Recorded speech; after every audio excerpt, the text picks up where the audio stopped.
Your morning just got more interesting. Distilled and barrel-picked for your listening pleasure. Bo Bishop, a local sports media legend. What William T. Sherman was to the Union Army, he is to Northern College football. A husband, a father, and middling youth sports coach. He's friends with Central Ohio sporting royalty. Talking to Ohio State Athletic Director Ross Bjorken. Coach Day walking on with us right now. Good to see you, buddy. Good buddy Austin Ward. My good buddy Tim May, the Tim May Show. The great Doug Lavery's joining us. Hi, everybody. Dom Taberry here. Oh, Reese came in and he handed me papers. Yeah, and then he said, "You see that button? That's the only button you need to worry about. Don't touch. There's 8,000 buttons in front of me." Oh, I didn't know what he was talking about. The one that says on. We blew the budget on this imaging, and only two guys answered our ad on Craigslist. Ryan Baker and Eric Reeser. Act accordingly. You're now listening to Bishop and Friends. Bishop and Friends is sponsored by Diamond Seller, your true jeweler for over 75 years. Oh, baby, let's do it live on a Monday edition of the program. Bo and the boys with you for the next three. Bake is here. Dylan is here. 10:30, Austin Ward going to drop by. 11 o'clock, we will blitz the weekend. 11:30, the voice of the Cleveland Browns, Andrew Siciliano, will join us. He watched the two rookie practices over the weekend up in Cleveland. The two quarterbacks got a lot of reps, threw the ball all over the place, and I guess the quarterback competition is on there. 10 o'clock, what improvements need to be made to the shoe immediately? I've got some ideas on that one, some things that we can certainly track down. But let's start with this theory I had over the weekend. You know, it's been probably the most grueling spring that I can remember since I've been in Ohio, since moving to Ohio in 2007. Just the constant rain and from weekend to weekend, just unable to get like a clean one for 2 months. And we've lamented about how all of the kids who play the spring sports have struggled to get games in, whether you play lacrosse or baseball or track or softball or whatever your kids are into. It's really soccer. It's tough to get them in because it's rained so much.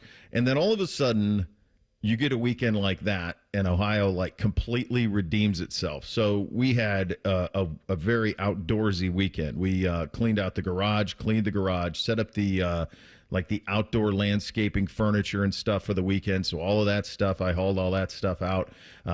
Pool's been open for a couple of weeks, but we're finally able to use it a little bit. I had a chainsaw. My wife was blown away that I know how to use a chainsaw.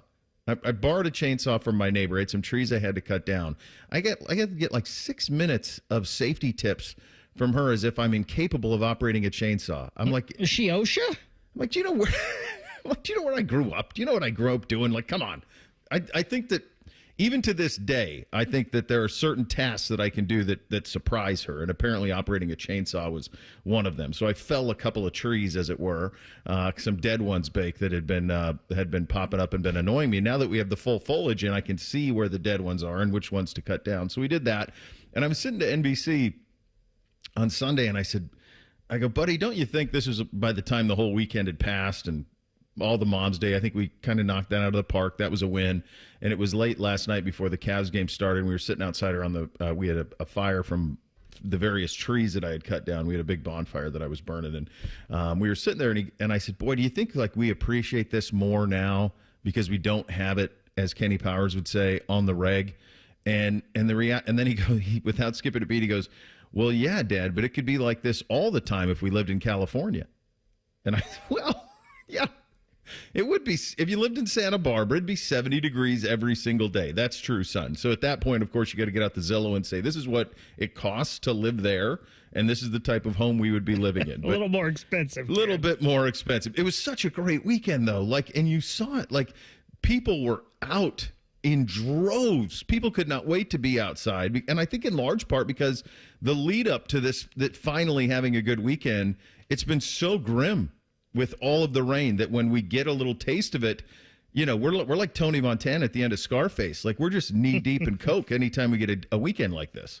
Bo, I will tell you, thank goodness yesterday was Mother's Day because it seemed like the golf courses were not as packed as they probably would have been with a weekend like this weekend, especially after the weather that we've had. So I was able to get out yesterday afternoon.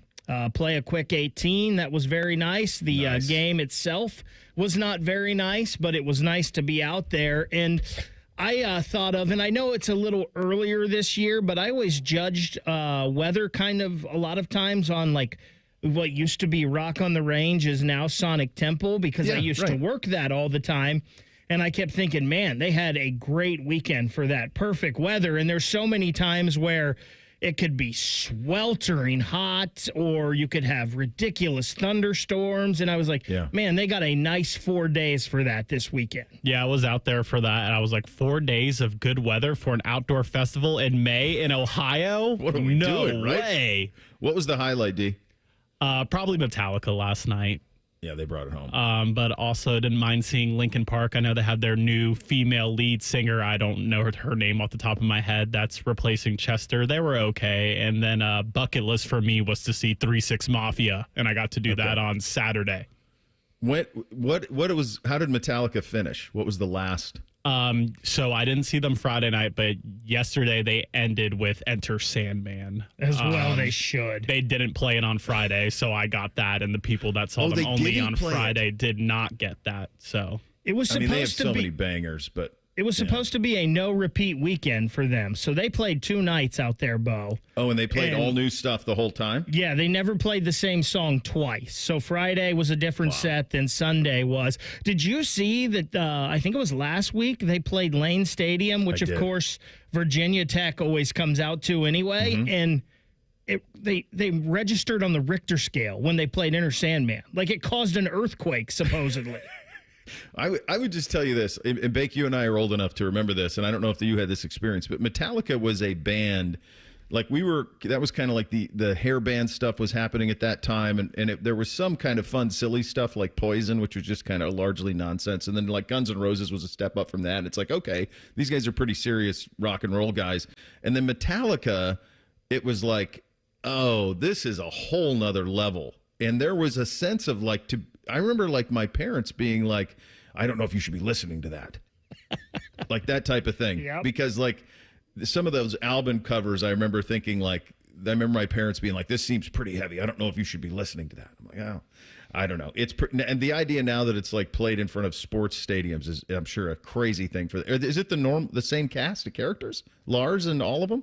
James and Lars and all those guys, are they still in the mix? Yeah, I believe it's all of them, all those guys. I'm pretty sure, it's the original members. We had a big development over the weekend. Luckily, none of the boys will listen to this for 2 reasons. One, they think I only do a 2-hour show, and B, because they're all in school.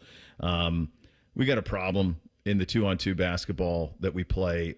We play this all summer. It's always me and Bootsy against NBC and Beamsy, and it was starting to trend this way last summer, and now a full year of growth from the 2 bigs, and Bootsy and I are in trouble.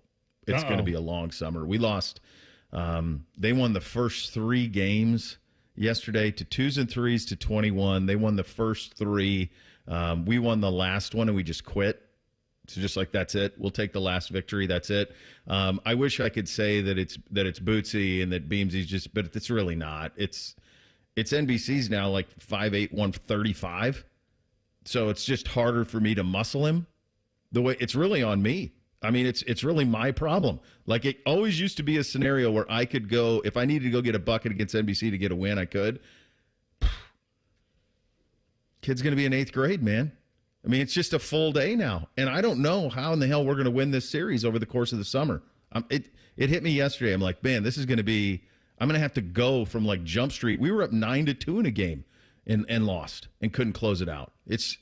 So this is going to be a long summer. And there's nothing as a parent that is more discouraging than when your kid, NBC beat me in 9 holes of golf last summer, which was absolutely suck. But the one thing I've always had, he's never beat me in hoops, not one-on-one. They have some series victories, the 2 of them against me and Boots, but never anything quite this dominant. So I got to sort some things out. I get back in the lab, just get my game back up to where it used to be. I can't deal with an entire summer of getting my butt kicked by them. Bo, you're a man. You're 40. Come on, we got to do this. Like, put your foot in the ground and stand it. It's a lot of what it ends up being is old man basketball, Bake. I mean, listen, if we got to go Bows, we go Bows, right? I mean, it's old. I can't feel have like Magic. this. You remember like Magic Johnson? in the late 80s, early 90s when he would just back guys in because he was 6'9"? I mean, I still got a few inches on him, so that's what I'm doing. I'm just backing him in, and then he just fouls the hell out of me. And what am I going to take free throws? At one point, I was so pissed off about how everything was going that I said, if you keep fouling me, I'm just making up rules. This isn't even a rule. I'm just making up rules. So I'm like, if you keep fouling me, it's going to be free throw and the ball out of bounds. And he's like, what? That doesn't even exist. And I'm like, well, you can't just hammer me every time. So I'm literally making up rules because I can see how this is going to go. But it was good. You guys had a good everybody had good Mother's Day weekends. Everything was good. Yeah, everything was great this weekend. Like I said, I got to get out on the course yesterday. That's beautiful. For a little bit. It wasn't too crowded. I think I got through there in just under or right around 3 hours. And I even got held up a little bit, like once or twice. And I may have done something that wasn't golf etiquette that we can talk about later, but I did it anyway because I wasn't sitting behind somebody teaching his buddy how to golf. So I saw my opening, I took it, and we went with it. So I think that's fine. I have an idea where this is going. I think it's more than fine. Yeah. So while all of that was good, it was not good for the Cleveland Cavaliers. We knew this series was going to be very difficult. It becomes infinitely more so after what happened yesterday. I guess the good news was if you wanted to go to bed early, you could. We will get into that, go around the NBA. Big night tonight. NBA draft lottery is tonight, and a big retirement in the National Football League that may affect, I think it's in play to affect what Aaron Rodgers does. We'll get to all of this. We're off and running on a Monday edition, Bishop and Friends, right here on The Fan. We know everything about you. We know you love the Buckeyes. We know you love the Jackets. We know you're wearing a red shirt. I just freaked the hell out of someone. The Fan. Men, is good enough really what you want with your sex life? This is Jeff for Tri-State Men's Health, and if erectile dysfunction is making for a bad bedroom experience for you and your partner, you should call us, because you want your intimacy to be fantastic, both for you and the one you love. At Tri-State Men's Health, our treatments have success rates of well over 90%, and because we're a medical practice focused on men's sexual health, we can offer many treatment options and even combine treatments to find the right one for you, which means if you're like most of our patients, we can likely get you performing like you haven't in years. So make an appointment and make a change from good enough to really good. And for a limited time, we're offering new patients a free first visit to help you get the care you deserve. This includes blood work, a medical consult, and if medically advised, a test dose to demonstrate to you the amazing effectiveness of our treatments. Call 800-900-9654 or go to tristatemenshealth.com. We have 6 offices in the tri-state area to serve you. Tri-State Men's Health, a Promenic restorative health practice.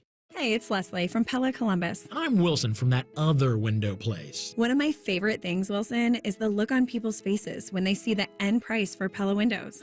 Yeah, I'm always hearing, does it look like I'm wearing my money britches? More like, I can't believe we get the Pella look and quality at these prices. Oh, you went the other way with that. You're hearing good things. Oh, this is awkward. Get the window that homeowners rated the leading window brand in Columbus at PellaColumbus.com. Dealin' Days are back at Lindsay Honda. Lock in your deal in May. Save thousands on hundreds of new Hondas. Simply pick your new 2025 Honda and enjoy 0% for up to 60 months. Yes, 0% for up to 60 months on all new 2025 Hondas, including HR-V, Pilot, and Ridgeline. Cars, trucks, vans, and SUVs. Lindsay's got it, and you're gonna save. See you, Lindsay Honda, during Dealin' Days. See lindsayhonda.com for details. At Valvoline Instant Oil Change, we're here to help keep you on the road so you can soak up all the summer fun.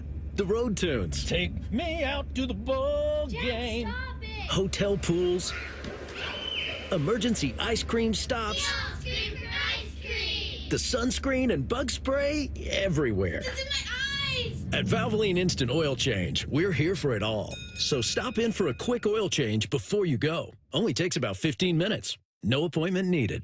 Everybody poops, everybody pees. Mommy, will you call Mr. Rooter, please? 'Cause I gotta poop and I gotta pee. Only Mr. Rooter can clear the drain for me. Thank you, Mr. Rooter. Hi, everybody. We call it what it is at Mr. Rooter. When you have a plumbing or drain problem, the team at Mr. Rooter is ready 7 days a week. Call us today and take advantage of our $95 drain cleaning special. Visit us at MrRooter.com. We'll be there quick.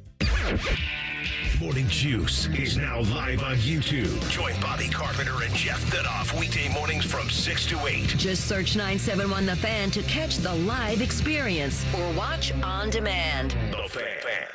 Hello, it's John Kozik, founder and president of TurboTrack Realty. Do you want to sell your property, however, you need a little help getting through the process? Let's say you have years of belongings in the home. It needs a lot of updating, you're overwhelmed, and you may need help finding a place to go. I will help you. Visit us today at TurboTrackRealty.com or call me now for an all-cash offer and, more importantly, the help you need at 614-470-2000, 614-470-2000. Have you ever told a friend? Oh, I'm fine. When you really felt? Just so overwhelmed. Or sent a text? Can't sleep. Are you awake? When you couldn't find the words to say? I'm scared to be alone with my thoughts right now. Then this is your sign to reach out to the 988 Lifeline for 24/7 free confidential support. You don't have to hide how you feel. Text, call, or chat anytime. Fan weather. From the Logan AC and Heat Services Weather Center. It is going to be a mild day, but mostly cloudy to start with rain chances developing into the early afternoon. Highs in the mid to low 70s. Tonight down into the 60s with showers likely. And then for Tuesday, we will see mid 70s for the highs with rain chances continuing and also for isolated thunderstorms. I'm meteorologist Meredith Garfalo for The Fan with your 10 weather impact forecast. Here's a quick 10-second reminder that the Buckeyes have won the Natty. Also, we are all the games, and we always will. Thank you. Your home of the Buckeyes, The Fan. The perfect show for quarter zips and khaki shorts. You're listening to Bishop and Friends. And won't you join us on Saturday, June 21st in Westerville, the inaugural 971 The Race. Register now at 971therace.com. Join Man and Bone and Tyvis and Reese. It's June 21st for a day of activities, food, live music, and fun. The race includes a 1-mile walk run, a 5K fun run, and if you're a total psycho, a 9.71 kilometer run. We like to think of this as more fun, less run, but our insurance says we can't give you free beer unless there's a fitness involved. So come out, do some moving, then hang out with us on June 21st. We can't take credit for the timing, but June is Men's Health Month. So let's be active together. Come do it with us on Saturday, June 21st in Westerville, 971therace.com. You can go there to register and for more information. I remember when the series started, you said to yourself, that's a problem. There was the physicality for Indiana that was very real. I thought that could be potentially a bit of an issue. Beyond that, though, just the familiarity the two teams have with one another and the fact that really they never saw each other at full strength all season long. Coupled with that, these injuries in Cleveland, and you have what you have.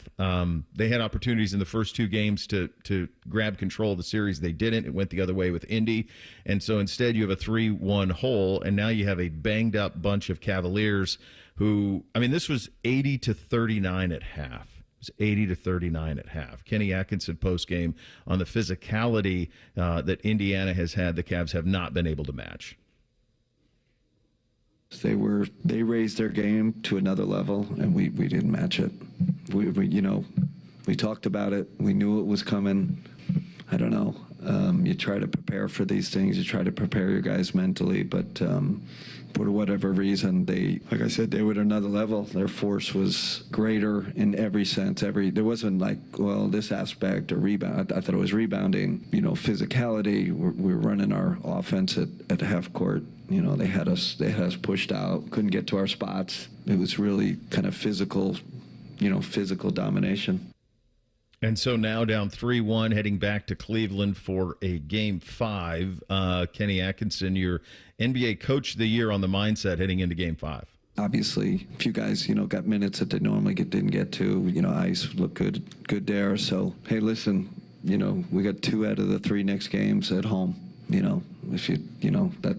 We're great at home. Got to get the next one, see if we can come back here for Game 6. The way that this schedule worked out, fellas, it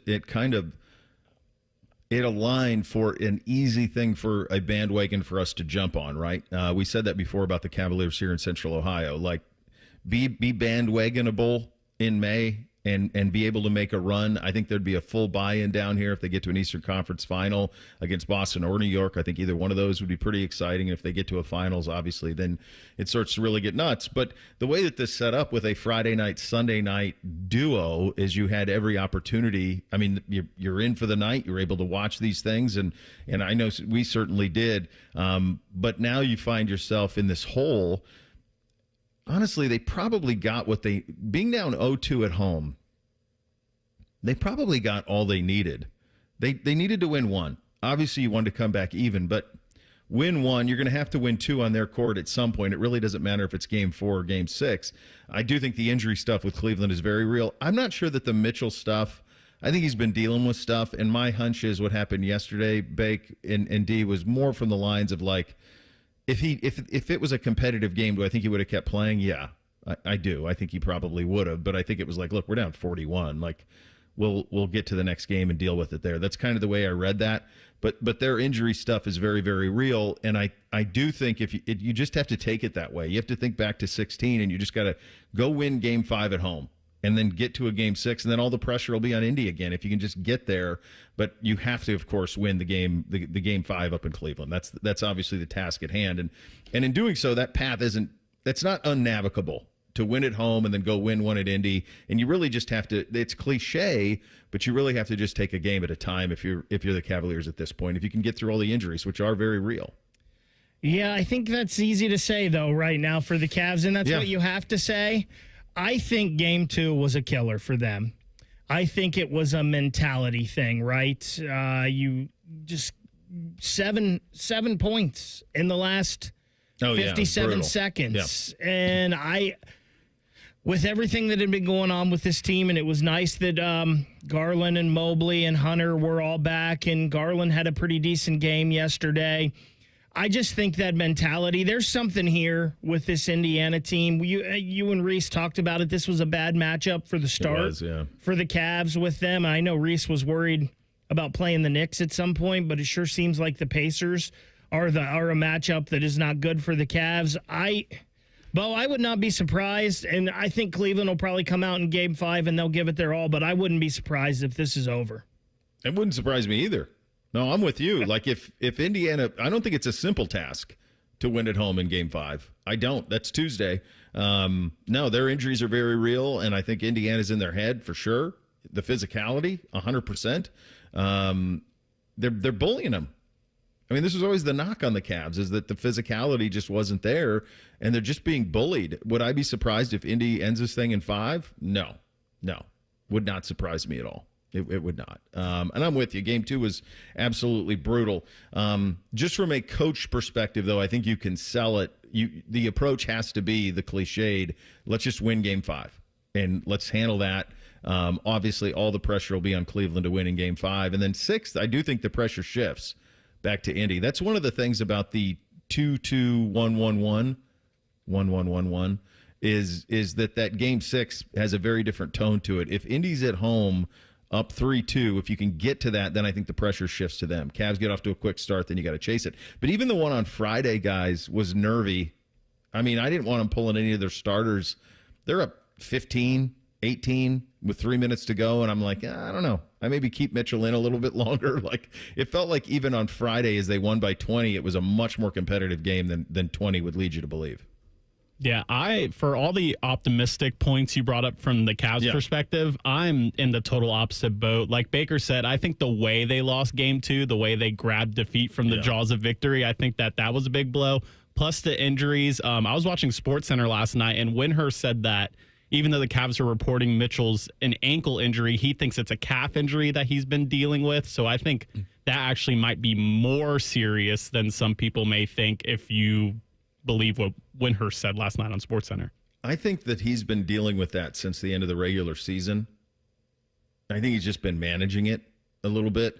And one thing that's causing a lot of discourse up there is this feeling that I can't remember who said it. If it was Joe Varden, used to work at the Dispatch years ago, and I think he's at the Athletic now. Was at the Plain Dealer too at one point. Joe at one point said the Cavaliers are one of the most overly cautious teams in the NBA when it comes to returning from injury, that they really they have this reputation of when you're hurt, you're okay, but we're going to wait another day. And so what that's led to is it's led to this narrative that the Cavs are somehow soft.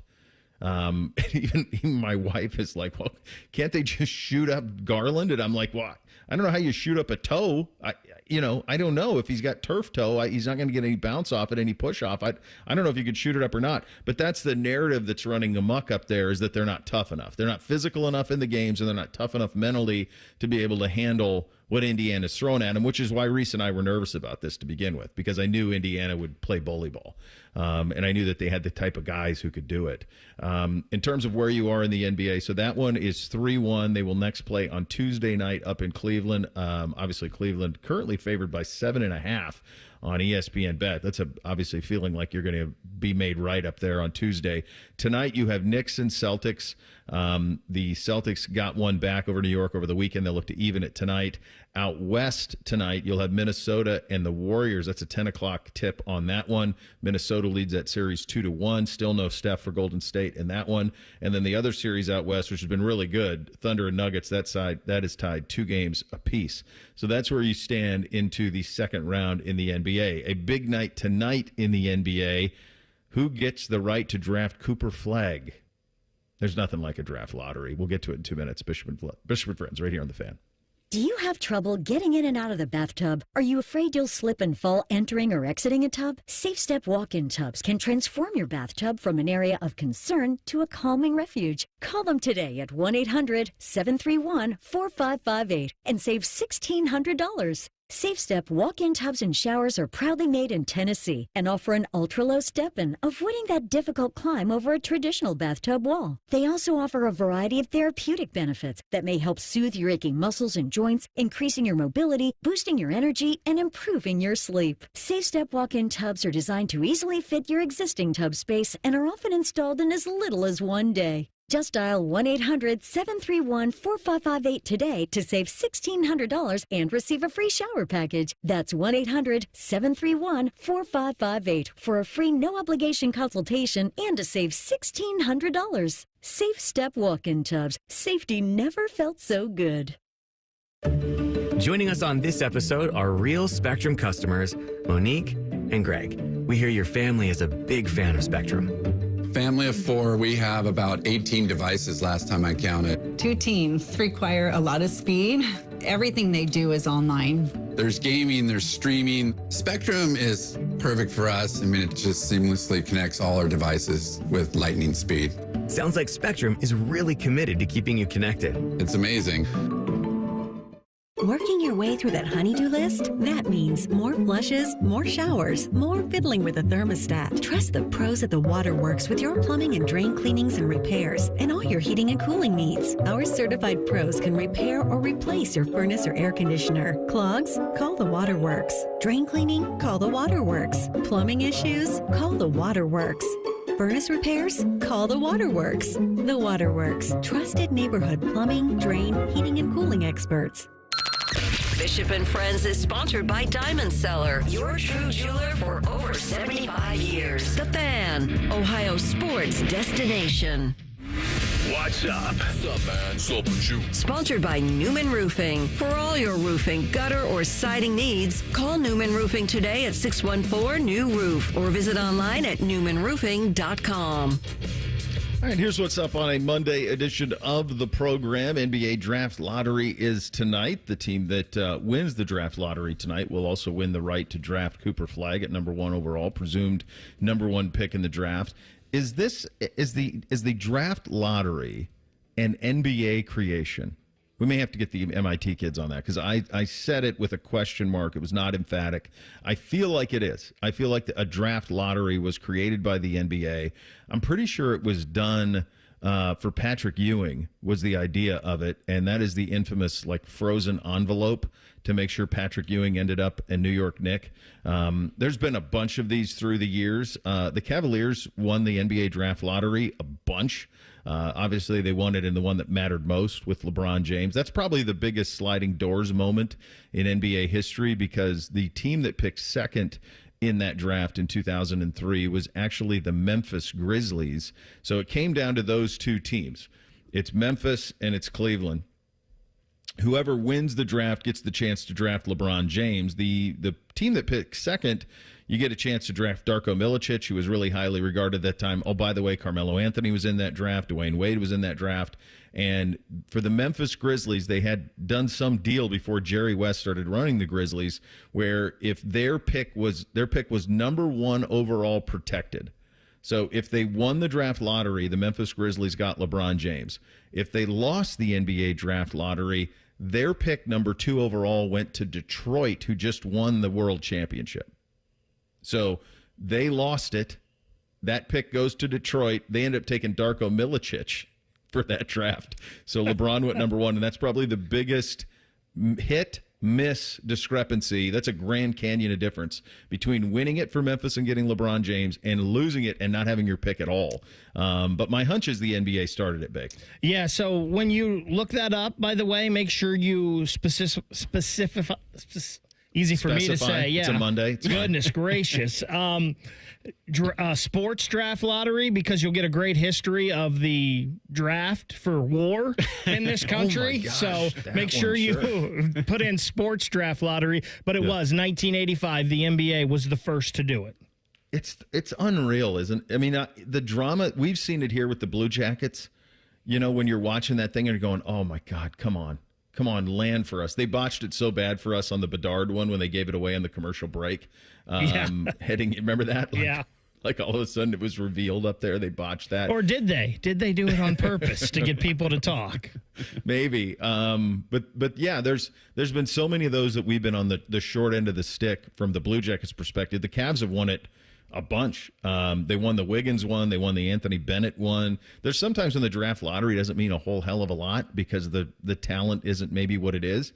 But this feels like a generational type draft for the NBA. And I don't use that word lightly. I think that, you know, now we see it where like we think like a generation's every 3 or 4 years. To me, it's like every 10 is a generation. And this draft may be that way in large part because of Cooper Flagg. Who do you think? Go ahead, Beck. I was just going to say, I feel like this used to be more of a deal because we knew these players more. Now, outside of Cooper Flagg, like a lot of these top picks are going to be guys that have been playing overseas or from overseas or something like that. So I think it's so funny and different how, like the NFL draft, we know all of these players for the most part, and we're so invested.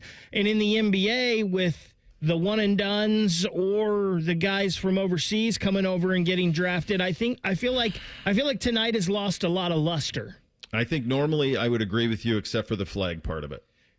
And we do have Cooper Flagg in this one, and we got a season. He's known. And I think he's been known for a long time in basketball. And I'm not sitting here suggesting that Cooper Flagg is going to have some sort of immediate impact in the NBA. I mean, it's going to be an incredible step up for his game to get to that length that is consistent in the league. And I think it'll be an adjustment period for sure. But I think the fact that we know who he is, and he's been marketable. I mean, he's been the face of a New Balance campaign for over a year now. So he's I guess what I'm saying, Bake, is this is probably the very best case scenario for the modern NBA draft lottery having juice. Good job. This is the pinnacle of it with Cooper Flagg. Good job out of New Balance, by the way, trying to get from Dad Mall Walker shoes to, big time into sports. They've already won. Like my kids, like Beamsy wears 574s. Like that's what the kids wear. Well, like New Balance is coming, man. If you're dropping 574s, I mean, you gotta, right? I mean, it's not just New Balance; it's 574s. That's right. No. You see them. I mean, they were dad shoes, but like you see them. They're big in the lacrosse game. They're huge in baseball. They have Ohtani. And then in basketball, they've got a ton of guys from Kawhi to Cooper Flagg. I think Cameron Brink. Yep. Is that right, D? Yeah, she's on it too. But Jamal Murray. I mean, you had me at Cameron Brink. Yes. Garland wears them too. It's coming. New Balance is coming, man. I'm telling you. Yeah. So I think the Flagg part of this makes it fun. And you're right. Obviously, and this is the thing that we were talking about a little bit last week. Does the NFL ever help out with the National Football League? Tim May and I were talking about that on Friday. Does the NFL ever help out with college football to make some of the ends meet on some of these financial issues? And the reason that you would argue that they should or at least give us every Saturday in December, is because college football delivers them a ready-made product. Like Shador Sanders was a 5th-round pick. Didn't feel like a 5th-round pick when you watched their practices over the weekend. Dylan Gabriel's a 3rd-round pick. Dylan Gabriel is known. It is known. That dude has been the face of monster programs, 2 of them, really, and really a face at UCF too. I just wouldn't consider that a massive program. Can you imagine if college basketball, if the NBA had a similar rule, where instead of a 1 and done, it was a 3 and done? If you had to be 21 to play in the NBA, and they might be able to do it now with NIL, where you could maybe try to do something like that. The Players Association has so much power in the NBA, though. Every time they try to do something like this, the NBA PA pushes back and says, no, we got to get these guys in the league as soon as possible. But the product would be better if they could. And, Bo, correct me if I'm wrong, it was that for a while, right? It was 20 for a long time, I feel like, and then they changed it to 19. Because it wasn't. So here's what happened. Because Moses Malone came right out of high school. That's way back, 70s. Kevin Garnett came right out of high school, and it's just nobody did it in the late 80s, early 90s. Nobody did it. And the only reason Garnett did it is because he was Prop 48. So that was that rule where if you didn't have grades, you had to go to school and sit a year but not play. And then he went pro. They may have did they try for a couple of years, like a 20-year age limit? See, and I think they did. And like here's in the late here's 90s, the reason 2000s? why. I think it was the early 90s. Because Jimmy Jackson didn't go pro till after his junior year. Shaquille didn't go pro till after his junior year. And I feel like Garnett is the one that challenged that and got in. I don't think that there was a rule for it, though, because there were some guys who left after their freshman. Chris Webber left after his sophomore year at Michigan. So I don't, maybe it was. I guess that is, I forgot about Chris Webber. Yeah, there were some guys who went after 1 year or went after 2. It just was so rare because it was such a men's league. Like a grown men's league, that I think that it just kind of was looked down upon. Now, there could have been something that they did, because they did get, I don't know if this is when they added 1 and done or if that's when they added the 20-year age limit. I have to get the MIT kids on it. But remember, like the Tyson Chandler, Eddie Curry, Kwame Brown draft, when those kids were all high school kids, and none of them, Tyson Chandler actually had a pretty good career. Kwame Brown bounced around for a little bit. Didn't go well for Eddie Curry. But all of those guys, they did put something in where you couldn't go straight from high school to the NBA. And I don't know if that's when they did 1 and done or they went 19. Yeah, I think it might have been after the Kwame Brown. It is 19. You must be at least 19 years old during the calendar year of the draft and 1 year removed from high school graduation or equivalent. I do remember that Kwame Brown and Eddie Curry and those guys, that none of them really had a great NBA career. But Curry and Brown won a championship with the Lakers as kind of like a role player guy, and Tyson Chandler played for long. I don't know what happened to Eddie Curry, but that's when they added the 19. I don't think that they've ever had an age limit. Up until the 19 thing, I think that was probably the first time. But there's no question that if you imagine if Cooper Flagg had 2 more years at Duke. Can you imagine some of Calipari's teams at Kentucky? Like if they would have had to even play 2 years.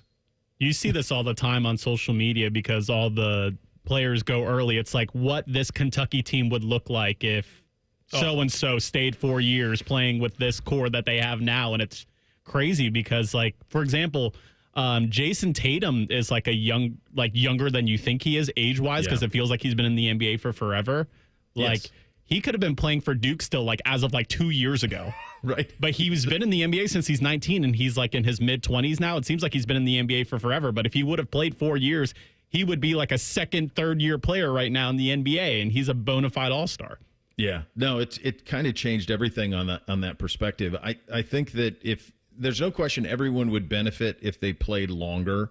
That's how you got to, like the Shaquille O'Neal draft lottery was franchise game changing when Orlando won that. And they won it back to back. They won it with Shaq and they won 41 games. And then they won it the next year for the chance to draft Chris Webber.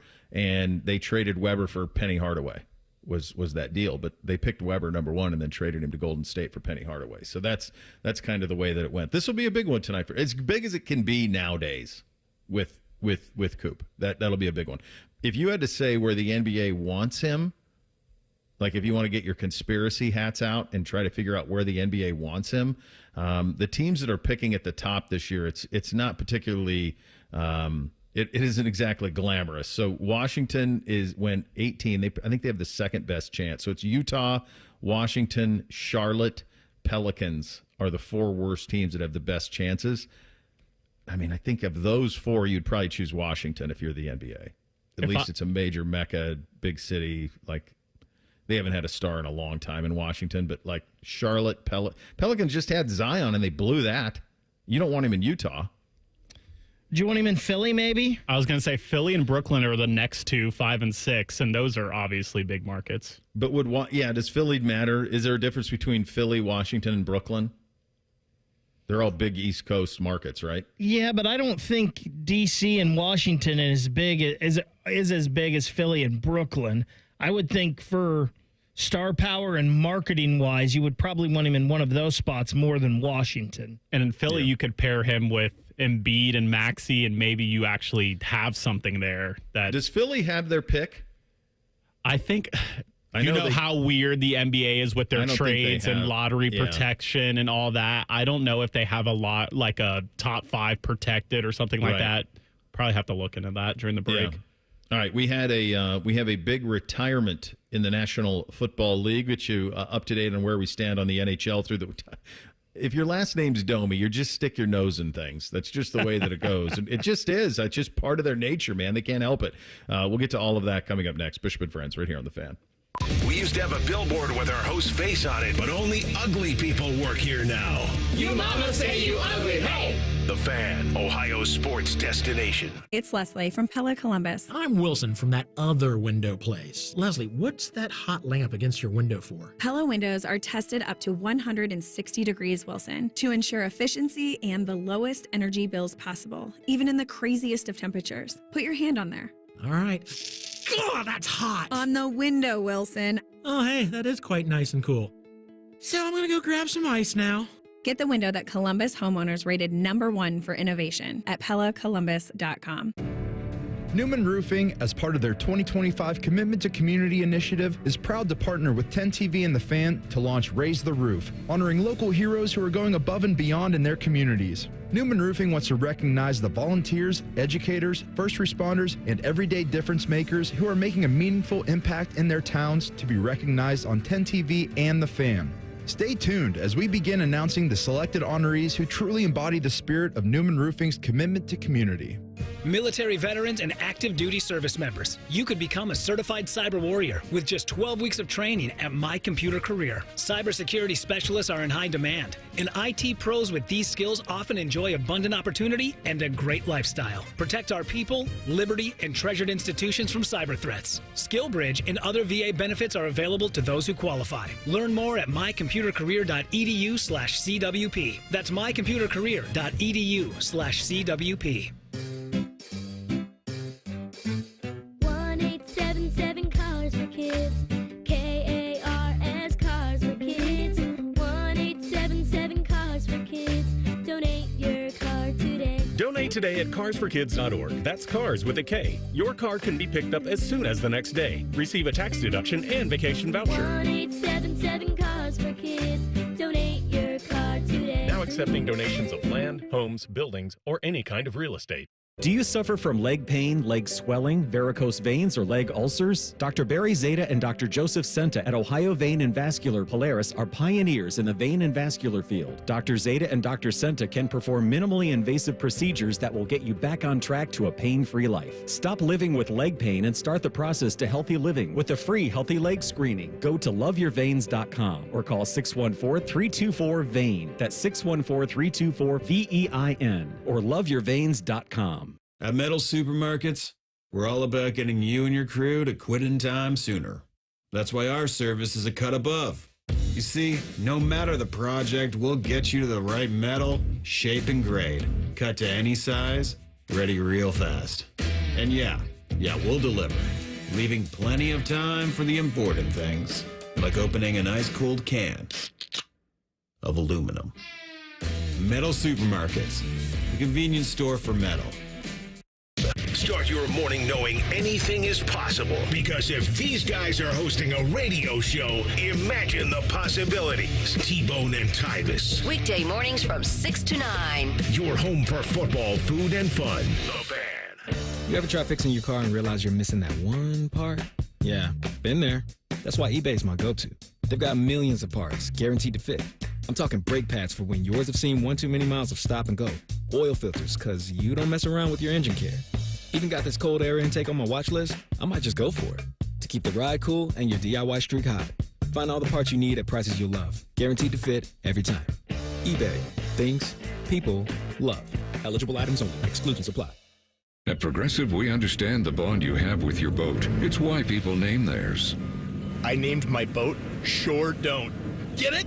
The other day when my friend said, "Hey, Larry, you want to head back in? It looks like it might rain." I said, "Sure don't." I guess they didn't get it because they didn't laugh.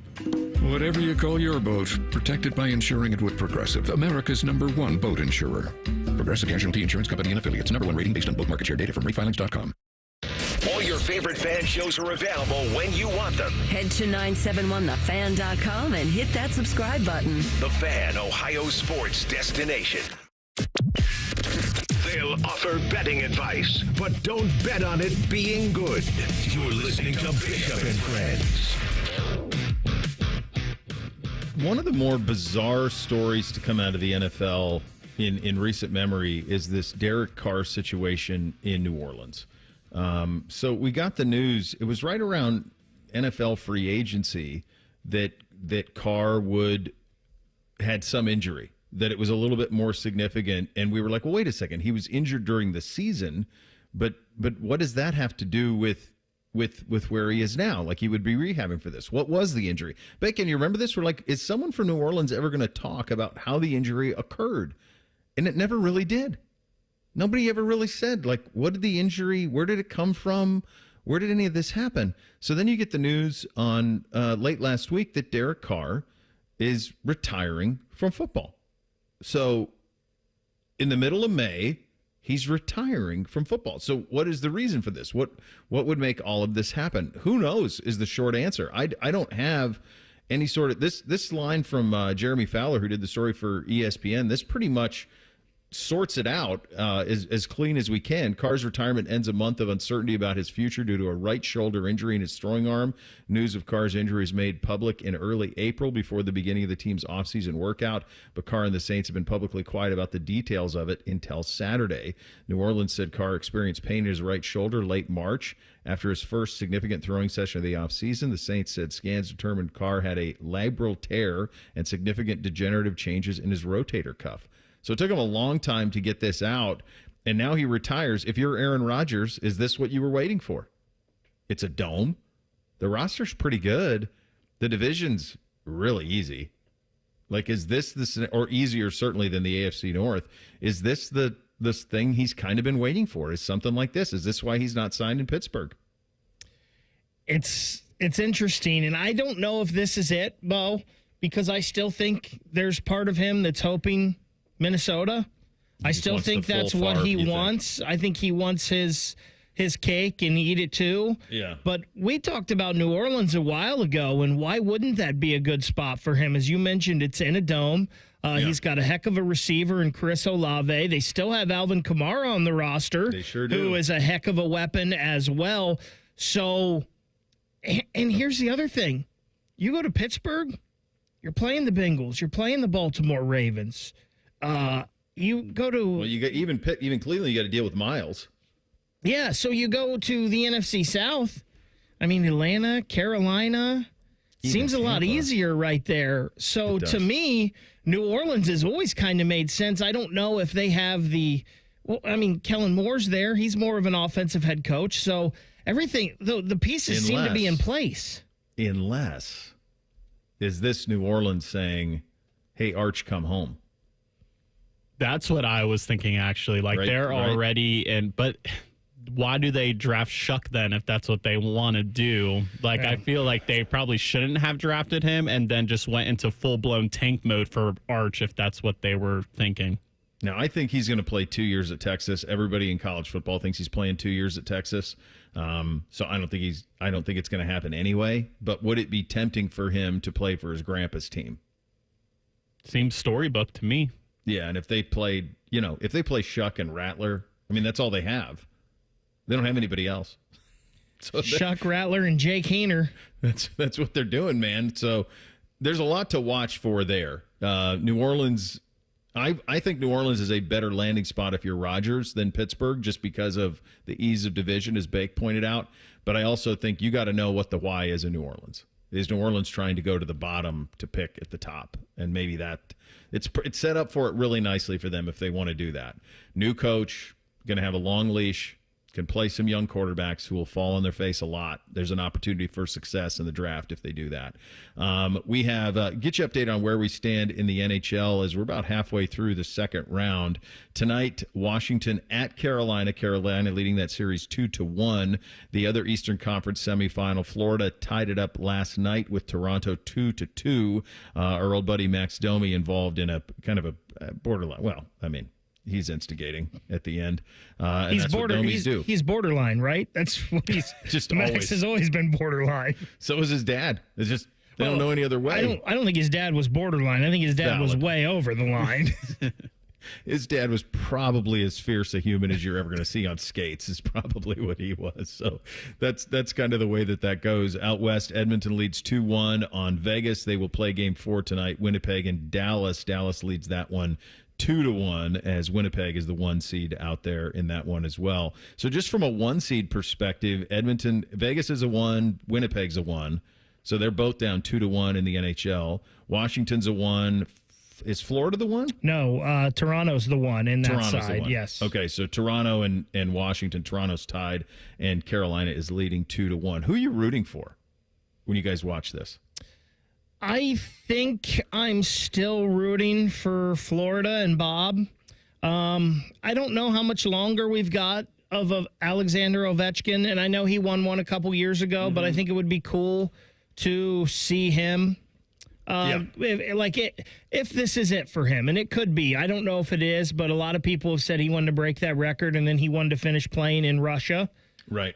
So if this would be for him, it would be cool to see him go out like that. But I have a soft spot in my heart always for Bob and what he did here. And anytime Bob can get a win, I enjoy that. That kind of surprises me. I feel like a lot of Blue Jackets fans have a bad taste in their mouth from Bob. And you being the diehard Blue Jackets fan you are, I'm surprised there's no animosity. But I think most I people... don't think it was his choice. They didn't want to pay him. Yeah. They didn't want to give Bob $10 million a year, and that's what Bob wanted at the time, and that's what he went out and got. And it was probably the right move to not give him 10... Was it? I don't know. He'd still be here. Yeah. Bob didn't have... his first 2 years in Florida weren't great, though.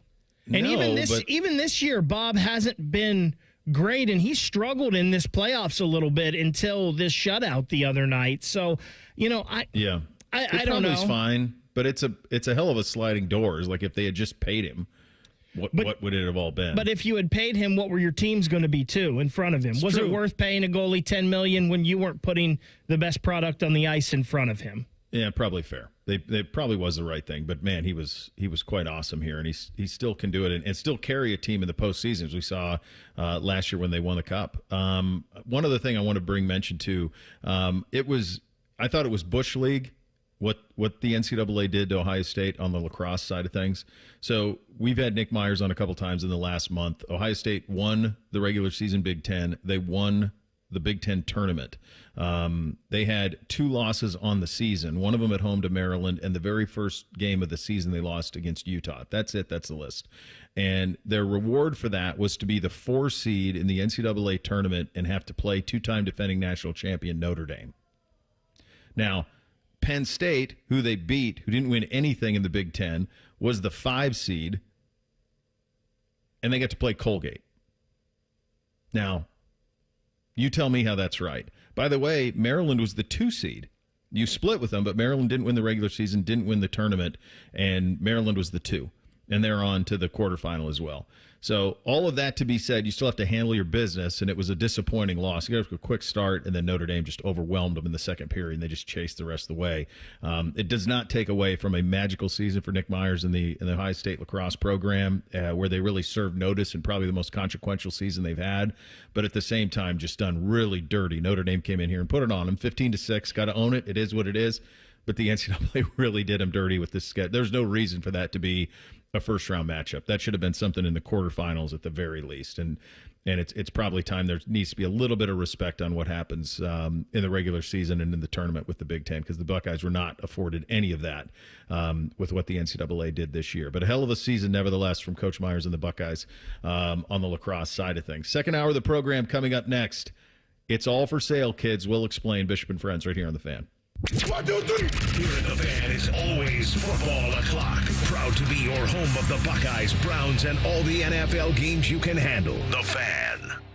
Hey guys, don't waste time and money with low-quality online TRT that charges you over $100 just to start. Visit the TRT experts today at Low T Center for a free consultation and free test. The treatment is personalized to your body, and most major insurance is accepted. And you'll get the freedom to choose if you want in-center care or at-home treatment. Looking to lose weight? Get a free B12 shot when you start prescription treatment. The offer is limited, so book now at fixmylowt.com. That's fixmylowt.com. Get an Eco. ECO. Aaron, I love that we fix ACs for free. I don't think we do that, Jerry. Get an Eco. ECO. Stay with me, Aaron. I'm going to explain to you how it works. You're going to explain to me how my own invention works? Get an Eco. ECO. Step 1. Some other HVAC company tells a customer that they need a whole new system. Yes. And then they call us. They can always call us, Jerry. Get an Eco. ECO. And then we repair their system for free. No, then they pay us. But we give the money back, right? We give them back all the money they paid us to fix their old system when they finally do need a new one. Up to $1,500, right? Right. Aaron, we're fixing HVAC systems for free. Get an Eco. ECO. We extend the life of their system. That's right. Those extra years are free. On me. Get an Eco. ECO. Eco. Plumbers, electricians, and HVAC technicians. GetEco.com. Summer's just around the corner. Are you ready to hit the road in style? At Germain Toyota, the adventure starts now with the 2025 Toyota Tundra. Rugged, reliable, and built to take on anything summer throws your way. Drive off in a new Tundra with 1.99 APR for 48 months. That's right, low financing, high performance, and a season full of possibilities. Hurry into Germain Toyota. Germain Toyota on the corner of I-70 and Bryce Road, or online at germaintoyota.net. 1.99 APR for 48 months with approved credit. See dealer for details. That's the sound of a Mountain Dew. And that's you enjoying its refreshing citrus kick. That's a cool breeze suddenly whistling through your hair. Whoa! That's you realizing you're now on a mountain. This is epic! That's you stating the obvious. That's you stepping up to the plate. That's you winning your kickball game. That's you taking another sip of your Do the Do. Hey, what's up? It's T-Bone. This month of May is a fantastic time to win at Hollywood Casino Columbus. Win a pair of tickets to the Memorial Tournament by visiting at Hollywood Columbus on social media and follow the steps for a chance to win. You've got a chance every Tuesday for second chance drawings. You can cash it on your losing wagers. 5 winners every Tuesday get $100 pen cash. Plus, all you can eat ribs Tuesdays and Thursdays in May, only at the ESPN Bet Sportsbook inside Hollywood Casino Columbus. Must be 21 or older. Gambling problem? Call 1-800-GAMBLER. It's been a great run. Care Heating and Cooling has achieved goals I could only imagine 30 years ago. But now it's time for the next generation to take over. This is Mike Weens, now the retired founder of Care Heating and Cooling with my sons, Dennis and Ryan. Dad, as Care grew over the years, you had many opportunities to sell Care to one of the big conglomerates that are buying companies all over Central Ohio. So tell our customers why you decided to keep Care in the family. After talking about Care's values for over 30 years, I couldn't bear the thought of Care becoming the kind of company I was warning our customers about. I know the two of you will continue to treat our customers as I would, with honesty and integrity. We will, Dad. In 2024, Care was awarded a BBB Torch Award for Ethics and was named the Lennox Partner of the Year. You don't earn those awards by leaving cat toys behind. Call Care Heating and Cooling at 1-800-COOLING or schedule an appointment online at careheatingandcooling.com. When you need a company you can trust.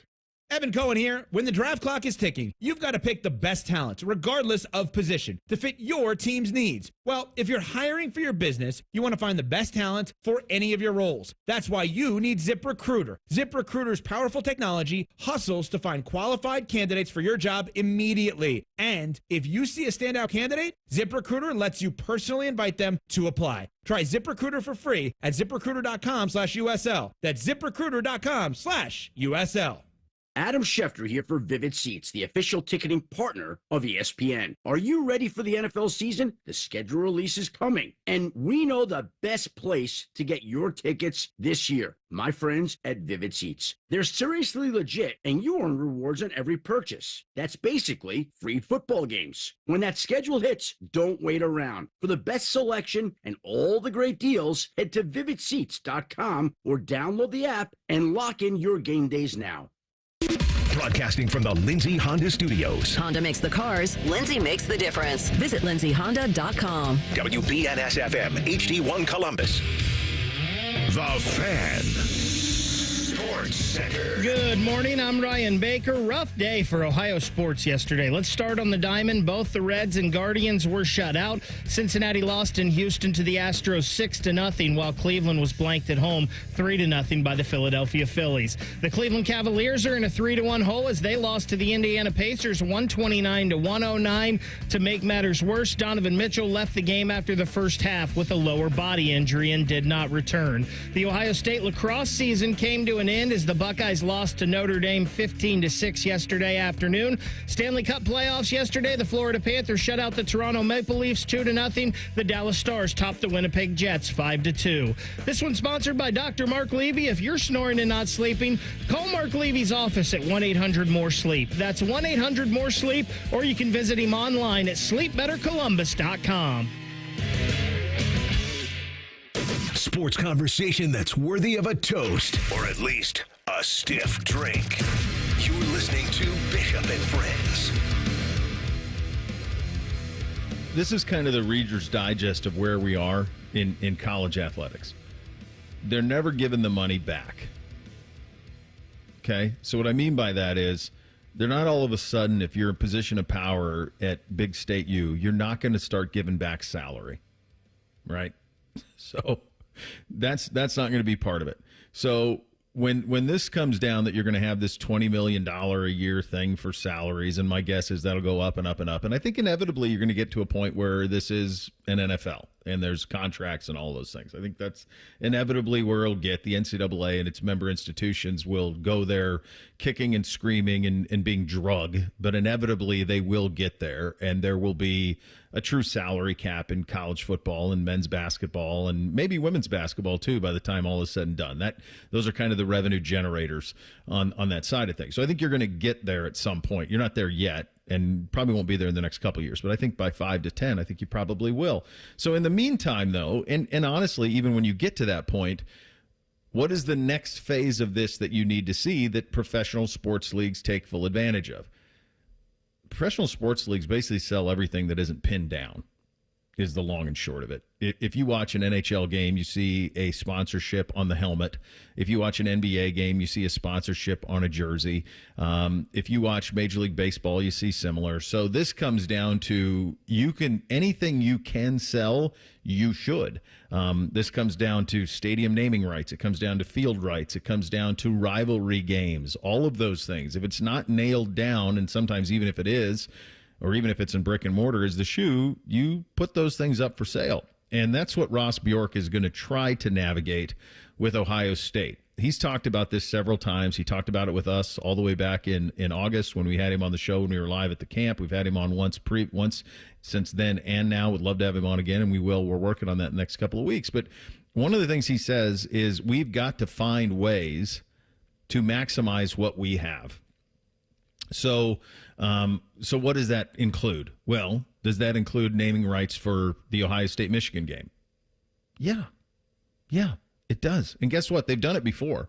They actually did it in 04, 05. They named it before. I forgot about it. I wasn't here at that time, but I was unaware of that. Do you remember that at all, Bake? It was one of those things where you get your memory jogged. I do remember that now that was mentioned, and people went crazy, so they didn't do it. The deal fell through. Yeah. Oh, it never happened. Yeah, I believe there was so much backlash that contract got voided and they didn't do it. But well, I remember that being discussed, but it's one of those things that you don't remember until you get that reminder. Yeah, and I mean, this is the job now, and this is the needle that Ross is going to be trying to thread. How do I maintain all of the things that matter most around here traditionally? How do I amplify the things that need to be amplified? We'll get to that in terms of the environment, both at the shoe and at the Schott in a second, because he's going to take those things on as well. And then also, how can I do all of that while also maximizing what I have here?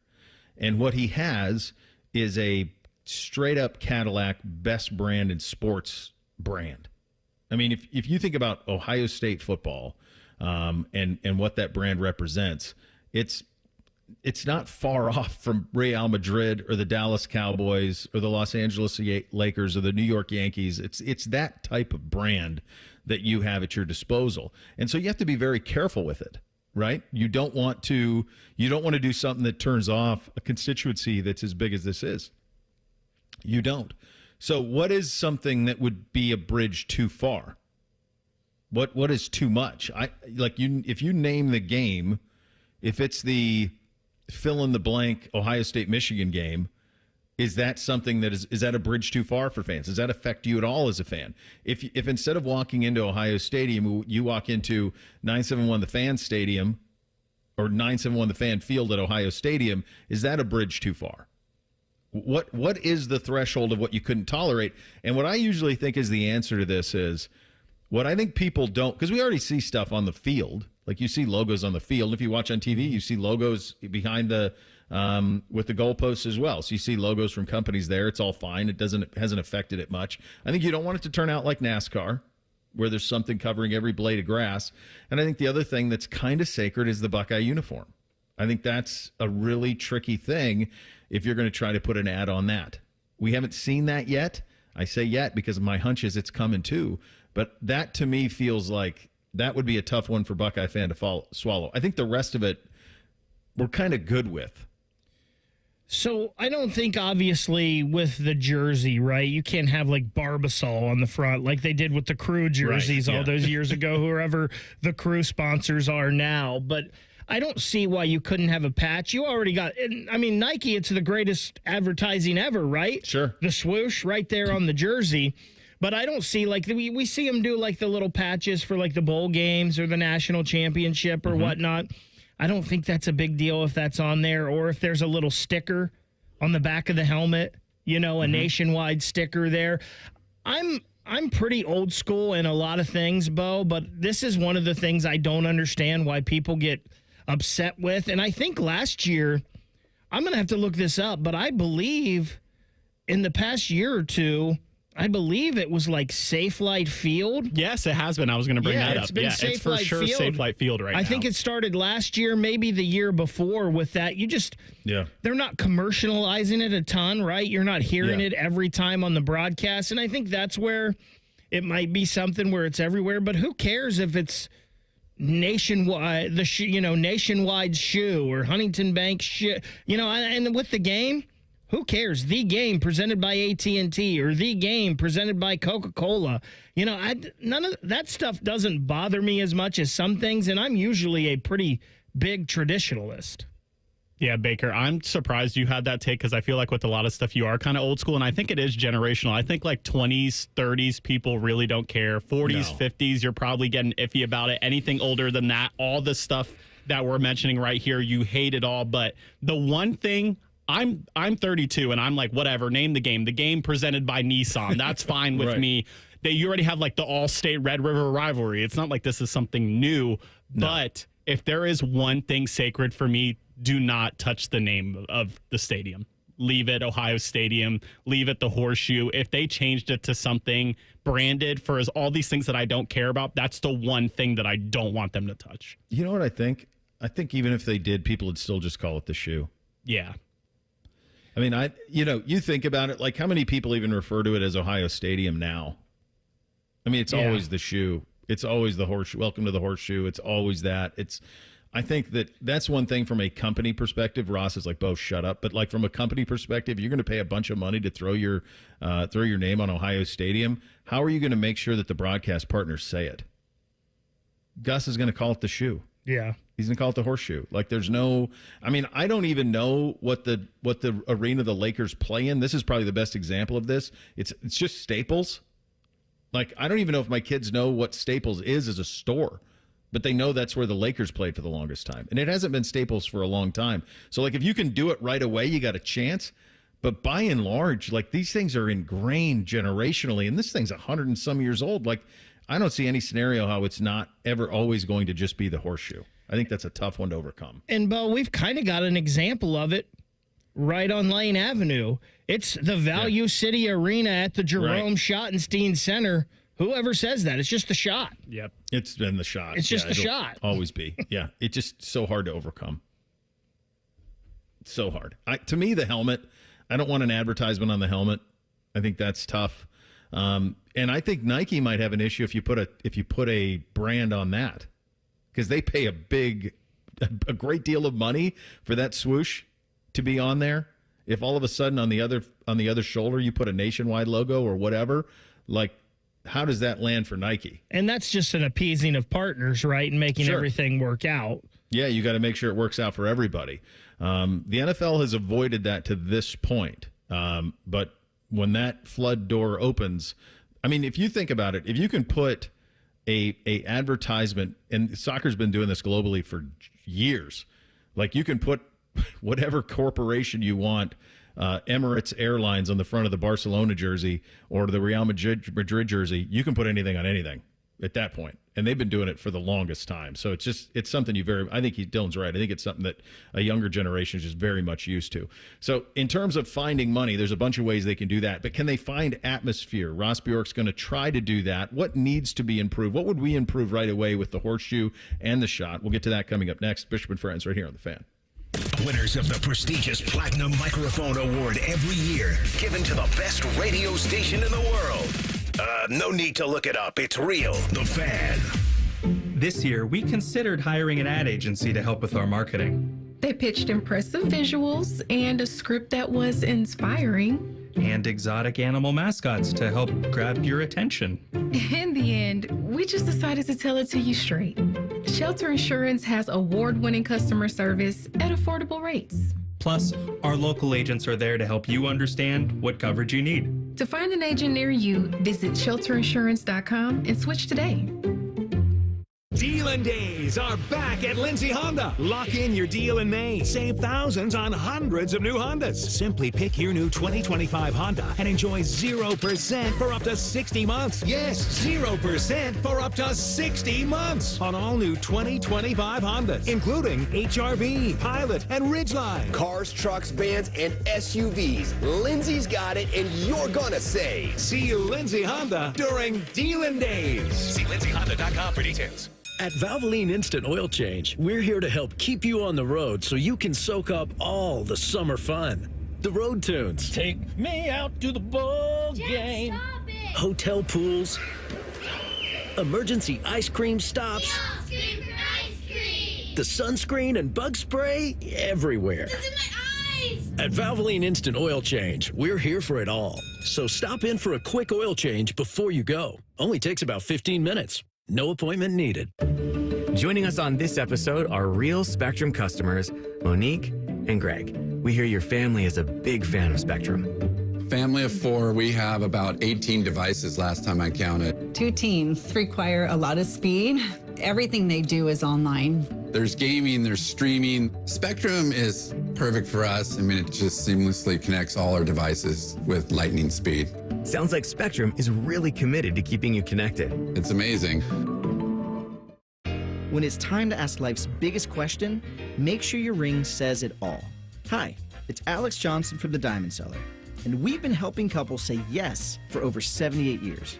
From brilliant cuts to better prices, the quality and selection of our diamonds is unmatched.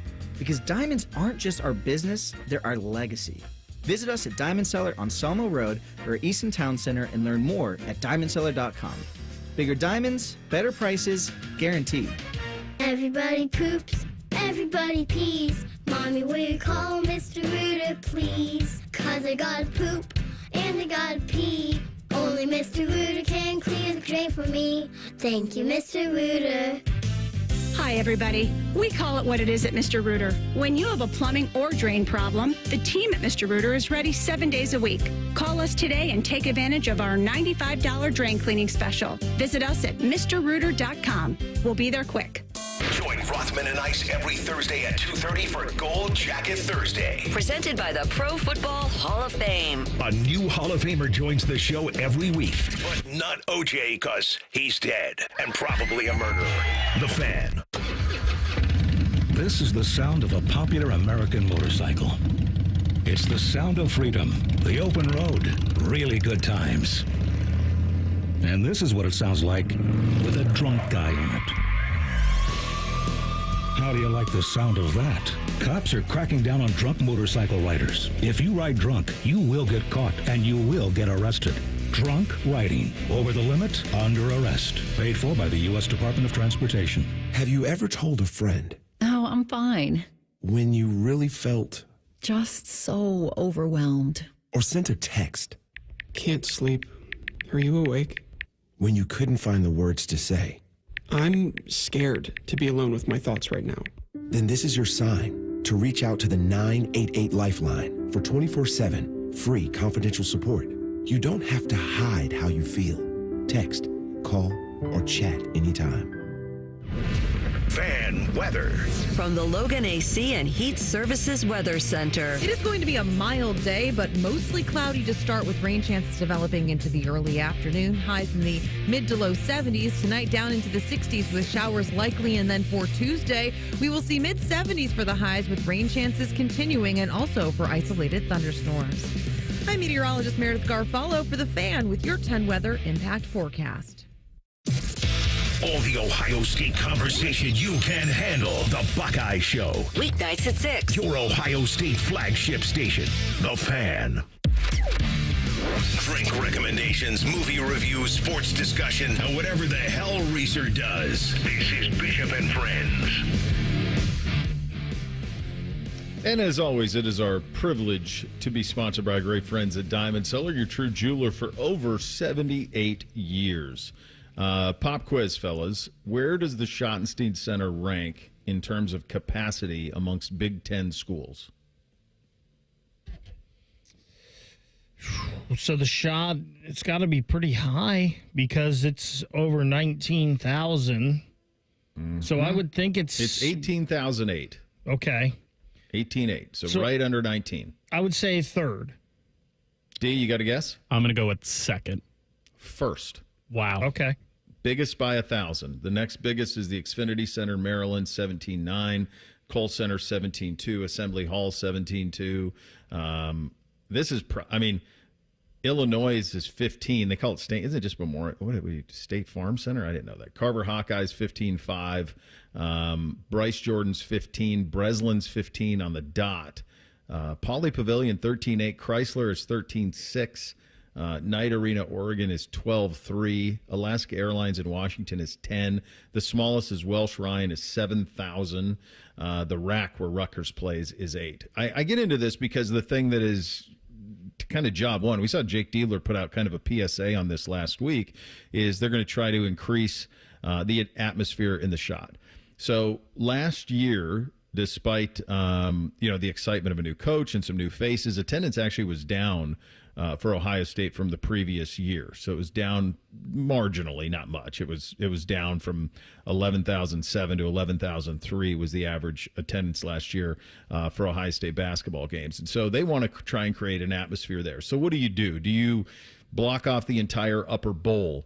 One of the things that I've heard is do you do like what the Lakers do, and you do like that blackout lighting so that the entire crowd is blacked out and the court kind of stands on its own in that sense? That's something that you've seen the Lakers do that to great effect. The other thing that I've heard is do you raise the court? There's been talk about trying to prop up the court and raise it up, kind of like how they do sometimes in the NCAA tournament in the Final Four, where that court is up higher so that the seats are a little bit better up the way that you go. There's certain things that the Schott is 30 years old, by the way, guys. I mean, it's a long it's been a long run. Isn't that crazy? Yeah, it is. When you think about how long it's been around and how long you've been kind of dealing with it, and we've been over it a million times in terms of how it got built, why it got built as big as it did, but at the same time, it is built. It's part of it, and how do you make this thing the best that it can? I think it's a tough one, guys. I do. I don't think that there's an easy fix here. I think you could do some of the things that they're talking about. They've both Ross and Jake have talked about, getting the students more involved. Some of this is just geography. It's just a tougher get for kids to want to go to in December and in January and in February to make the trek over there. It's not an easy walk from campus. That it's just a little bit further, and I think that deters some students from making it kind of part of it. It definitely doesn't feel like it's part of campus to me. I know it is, but it feels like it's really on the outskirts of campus, and I think that's tough for fans. I think obviously it's too big. I'm not sure what you do. The winning would help. I mean, I've been to games there when they were ranked number 1 in the country, and it's packed to the gills, 19,000. You can't hear yourself. I remember talking to John Diebler about that. He's like, everyone talks smack about the Schott. I love the Schott. I'm like, well, when you played, I bet you did. It was largely full. There's some other things that they're having to contend with, guys, on the basketball side of things. It's a little different than football. Football, at least every game is still on Saturday here. Basketball is having to play in some of the most obscure time slots, 9 o'clock at night on a Monday, some of this stuff. Very few weekend games last year. I know they're fighting with their television partners on a lot of that, but remember, they took the money, so there's not a whole lot of pushback you can have. But some of that's difficult, too, in that you don't get those. You used to get those Sunday afternoon, Saturday night games. You'd get some of those in there. They've had very few of those last year at all. I understand that the Schott was built to be able to put on concerts and whatnot and have luxury boxes for these companies. And it wasn't totally built just to have a raucous college basketball environment. But as you mentioned, it can be great in there. It really can. And some of that is the way the team has performed here recently. But I think, and I don't know about the campus thing, Bo. I've never really thought of that because it's just across the bridge from St. John Arena. So I don't know if that a bridge distance makes a big deal. It's a big difference, bud. It's more than a bridge, though. It's not like the bridge at number 12 at Augusta. No, I got you, but it's a haul. I guess I've never thought of it as being further away. Like I've parked in St. John Arena's parking lot and walked over there, and I never had an issue with it, I guess, to me. But I think you're so right with the time slots of basketball. Like, it's part of it. It is hard to pack that thing with students when you're playing Nebraska at 9 o'clock on Monday and they've got to get to a 7 a.m. class. It's hard so to get them to walk that extra like 3 football fields. I mean, if you think about it, even St. John was on the edge. Yeah. And so now you got to go. You think about where the majority of students live, and even for them, St. John was on the edge. And now you got to go that extra bit. It's finicky, but it's a problem. I think the tip times are a big problem. And I think that same thing is they're trying. I don't know what they're going to do with football because there's a lot that needs to be done there. Speakers, video boards, all of that stuff, bathrooms. There's a bunch of stuff they've got to do at the Horseshoe. One thing that I don't know that they can't really do anything about is Big Noon. That's not going anywhere. You're going to be playing a lot of noon games. Now, can you lean on your television partners and say, hey, that Texas game, we really need that to be at night? Anytime anybody from Ohio State gets in front of a mic, they talk about the environment of the Tennessee game. That was a night game. It was a playoff. It was a night game. With that comes environment. Texas is going to be better at night than it would be at noon. That's just fact. But how much can they lean on their television partners when the one who's paying them the most money, their entire package is built on Big Noon? Basketball, the problem is, I guess, both of these things, the big issue, I think, with both, and I think they both can do things that they can do inside the arena to make it marginally better. I think the shoe has a much higher ceiling of things that it can do that are most immediately fixable, just modernization that needs to happen there. But in terms of when they play, they both took the money. So I don't know how much that they can do with that.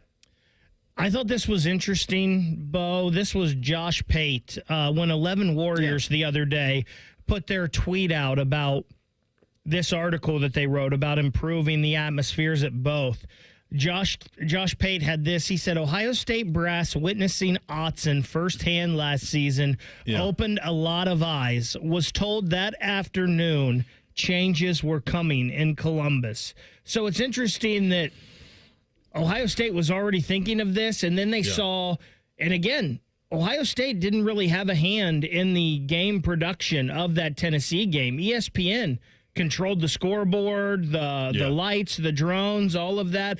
Then Ohio State, seeing what ESPN did firsthand, Ohio State knew they needed to make changes and wanted to. They had to fix this, and then seeing what ESPN did, I think it's going to be really interesting to see how different the shoe is, because I think that's one thing Ohio State has fallen into a trap with their game ops is, hey, this worked 30 years ago.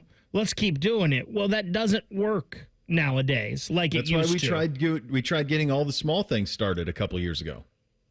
Maybe we should bring that back. Everybody does the sing-along thing, and we've been doing Hang On Sloopy forever, but like there needs, and I'm not saying stop Hang On Sloopy, but there needs to be some modernization in thought, D, right, in terms of what goes on there. I just think is it about who attends the games? Like, do we have just too many rich old guys at the shoe and they're going to just sit on their hands? Like, I think to me, that's the problem that I always think about when it comes to the atmosphere of the shoe, because obviously it's not an attendance issue like it is at the Schott. There's plenty of people in the stadium. It's just a matter of what kind of characters are in the stands. And I think it's, the ticket prices have gotten so out of control. You don't have the common man in the shoe anymore because the tickets are just so expensive. And the people that are there, they're sitting on their hands. They're not standing and clapping and jumping on a third down. Yeah, there is and for the people who are the people who can afford all of that, they want a better bathroom. So that was the biggest. I was at the Tennessee game. That was the biggest complaint of the Tennessee fans. They're like, "Is this how it is all the time?" And I'm like, "Crazy." Yeah, it kind of is. But going to the Schott as a proud Ohio State dropout, I was there during the the Sellinger Kraft era. Oh, geez, yeah. You had no problem getting kids to stand outside in line to get into the Schott on a cold Saturday in January when they were playing Michigan against Trey Burke and those guys. I think you could throw all this stuff, closing the upper bowl and all that. You could throw that out there. But really, if the team is good, people will come. Yeah, that's elite good. That's number one in the country type stuff. But you're right.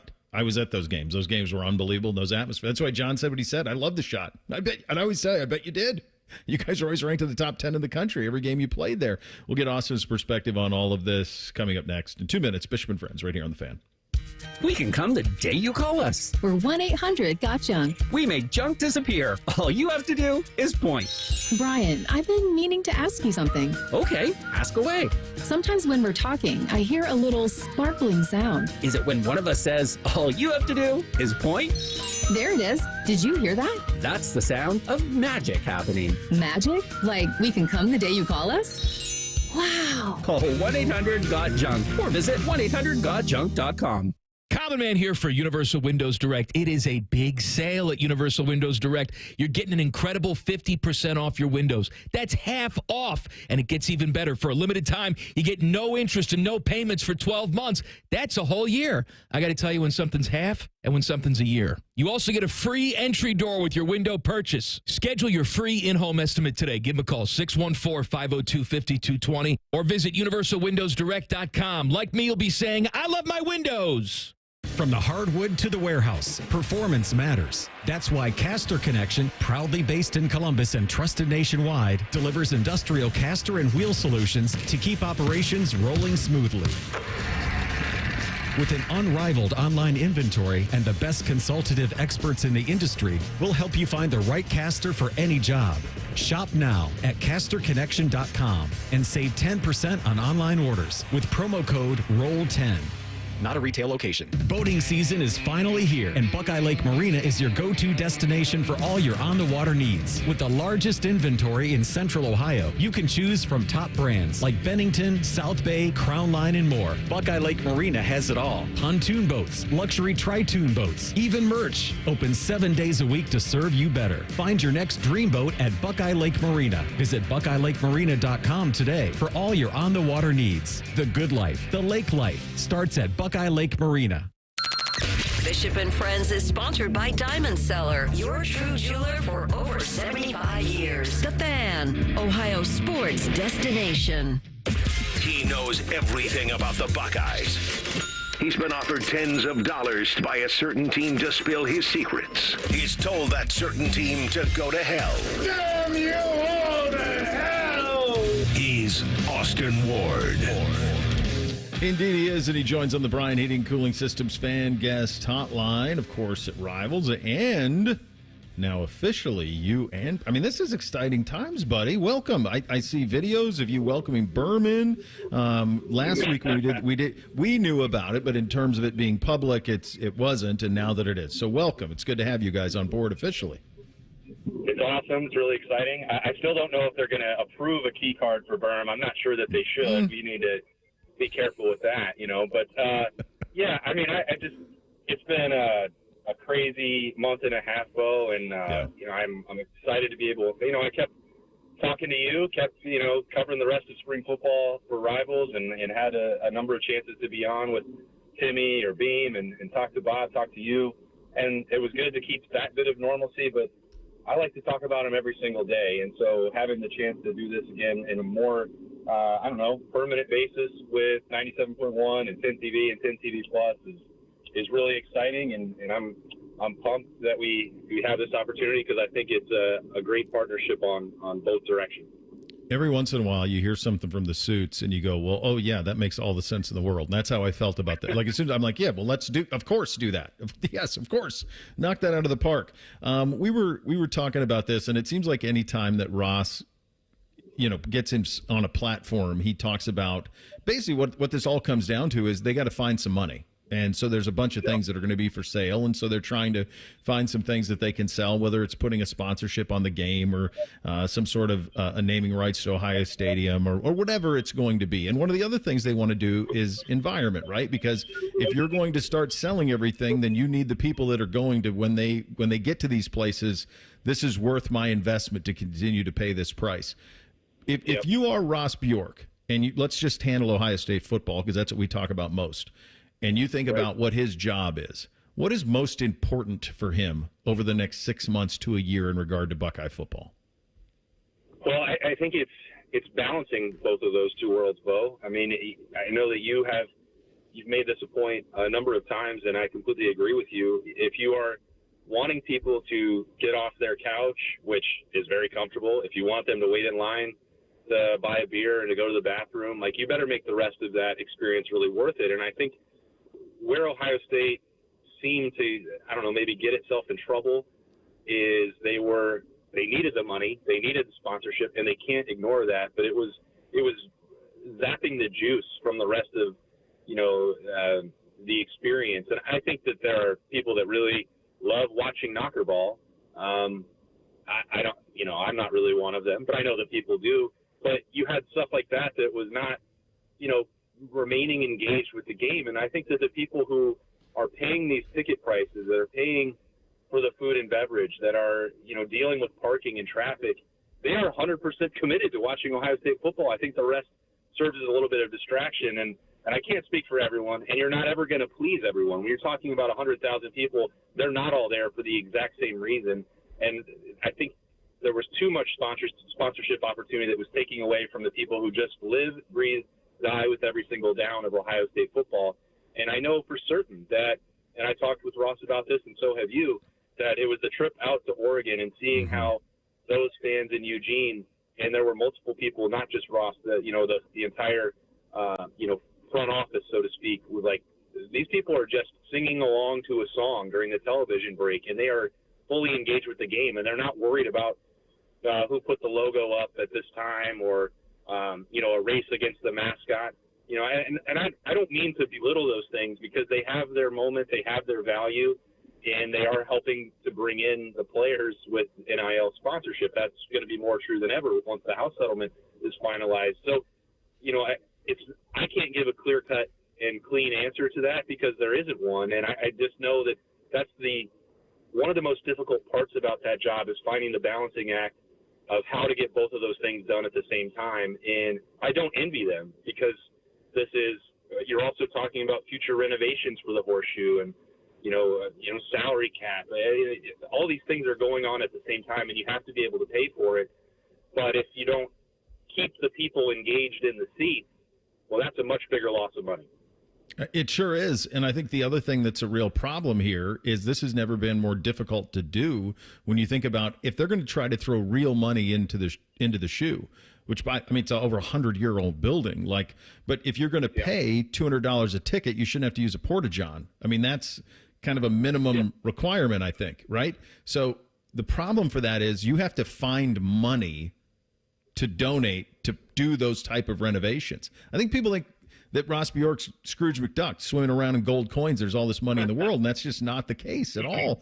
And so you have to find money. Well, the problem is the people that you would go to donate for something like that are donating to NIL.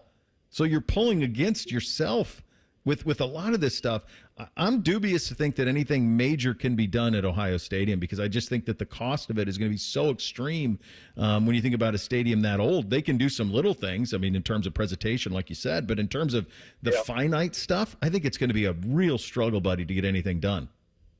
No, I agree with that. I think that's part of it's not even a 50-50 balancing act because one of those things I just don't know that you can fully correct. I mean, I've said this before, and it's worth reiterating because, you know, I'm spoiled. I'm up there in the press box, and I've got the elevator that takes me up there, and I don't have to deal with the elements. I've gone out there for other games, or I think we sat in one of the last rows in C deck when Allie and I went to Taylor Swift, and I'm like, how do people climb these stairs multiple times per game? Like, I feel like I'm going to fall out of here.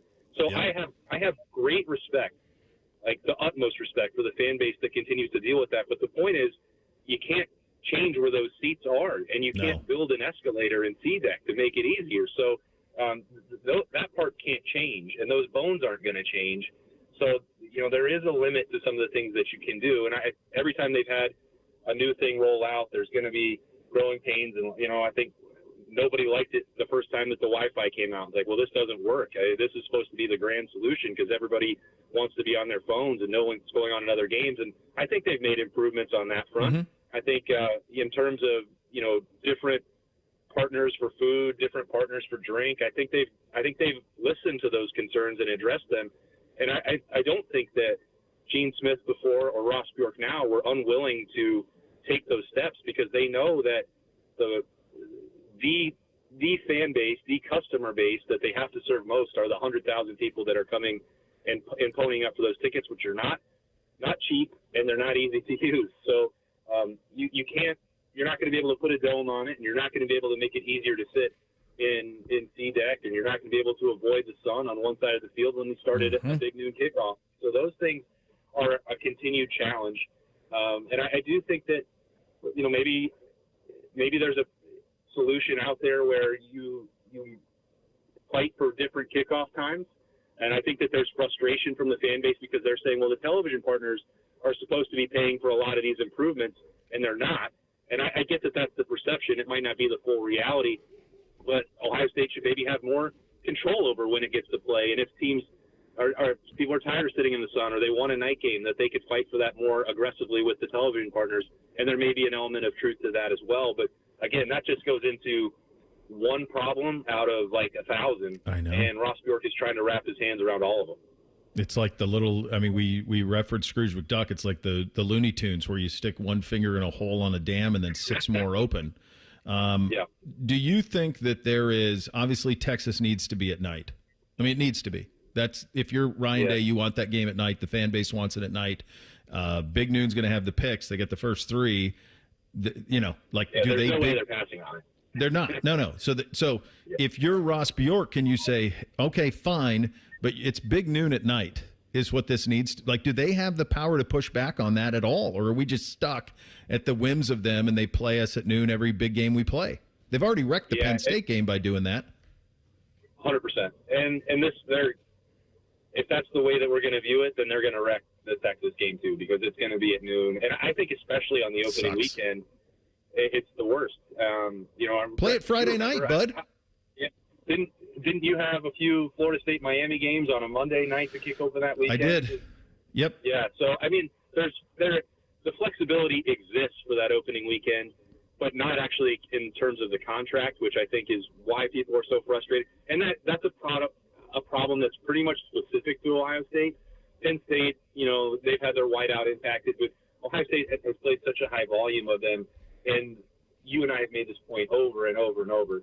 The Big Ten and Fox need Ohio State more than Ohio State necessarily needs them. And I think there has to be, at some point, a conversation about improving that. And I know it's going to be difficult. I know they don't want to, disrupt the boat, and it's a ton of money, and they all agreed to these terms when they made the partnership. But it's unfortunate, and I think in some ways untenable when you're trying to wrap your mind, hey, we have attendance problems over here because people are tired of noon. Help us out if you want to keep the gravy train rolling here. And so I don't think it'll be in time for Texas. I would be very skeptical of that.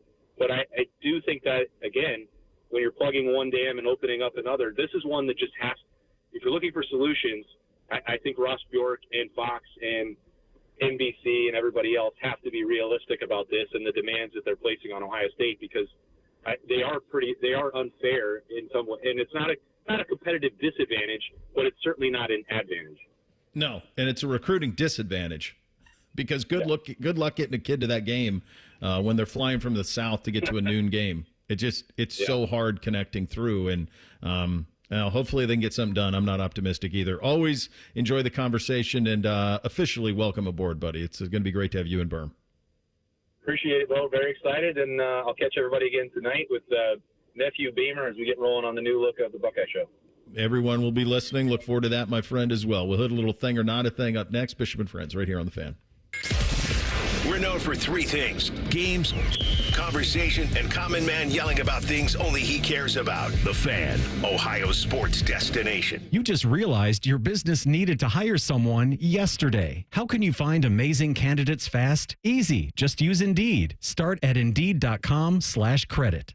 Legend has it, underneath the NJM insurance offices lies a mysterious room of long-forgotten, moldy mascot memorabilia. Often pitched by ad agencies, always rejected by NJM. Is it real? We may never know. But what is real is NJM's dedication to doing what's right for their customers. Astoundingly, they're proud to put policyholders first. No jingles or mascots, just great insurance. Learn more at NJM.com. Insurance underwritten by NJM Insurance Company and its subsidiaries.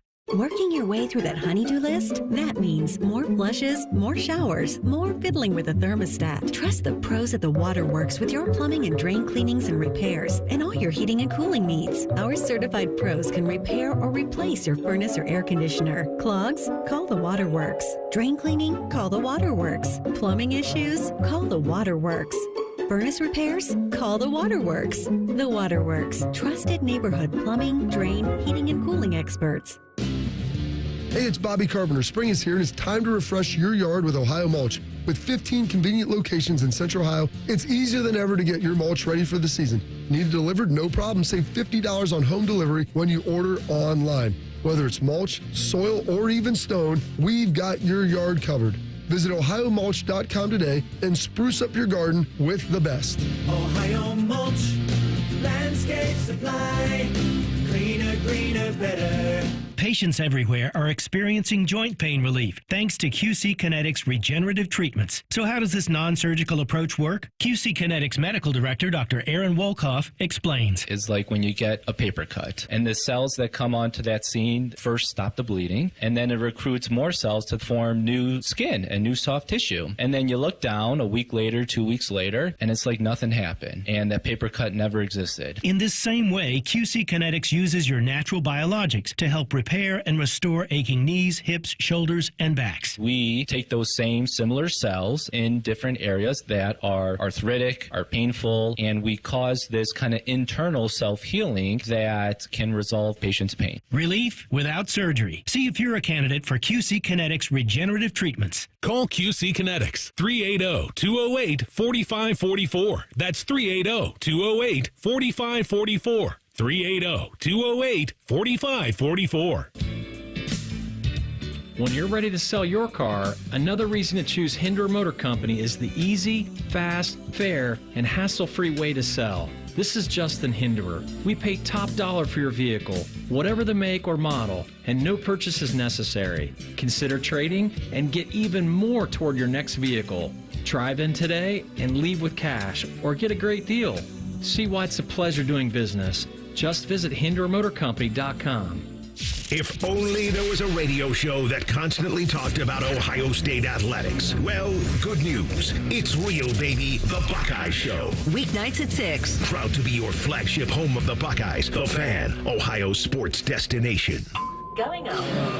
Prices keep going up these days. It feels like being on an elevator that only goes up. Going up. But not at Metro. We're pushing the down button. Going down. We've lowered prices. Get one line of 5G data for $40. Period. That's 20% lower. And you get a free Samsung 5G phone when you bring your number. Only at Metro. 5-year guarantee on eligible plans. Exclusions apply. See website for details. Not available at Metro with T-Mobile in the past 6 months. Tax applies. Two guys drove to work. Neither guy wore a seatbelt. One guy got a ticket. One guy didn't. The same two guys drove home. One guy wore his seatbelt. One guy didn't. One guy made it home. The guy not wearing his seatbelt didn't. Don't risk it.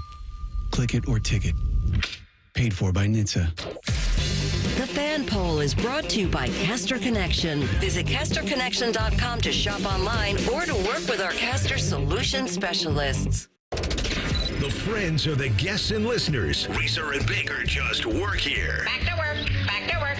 Everybody. Work, work, work, work, work, work. You're listening to Bishop and Friends. All right, time for a little thing or not a thing on a Monday. Hit it, fellas. Thing or not a thing. Sponsored by Billiards Plus. Find your next grill and everything you need for the master griller. Billiards Plus on Dublin Center Drive in Dublin. Andrew Marchand of The Athletic had this earlier this morning. More than 2 decades after leaving ESPN, Rich Eisen is returning to the network as part of its forthcoming direct-to-consumer offering.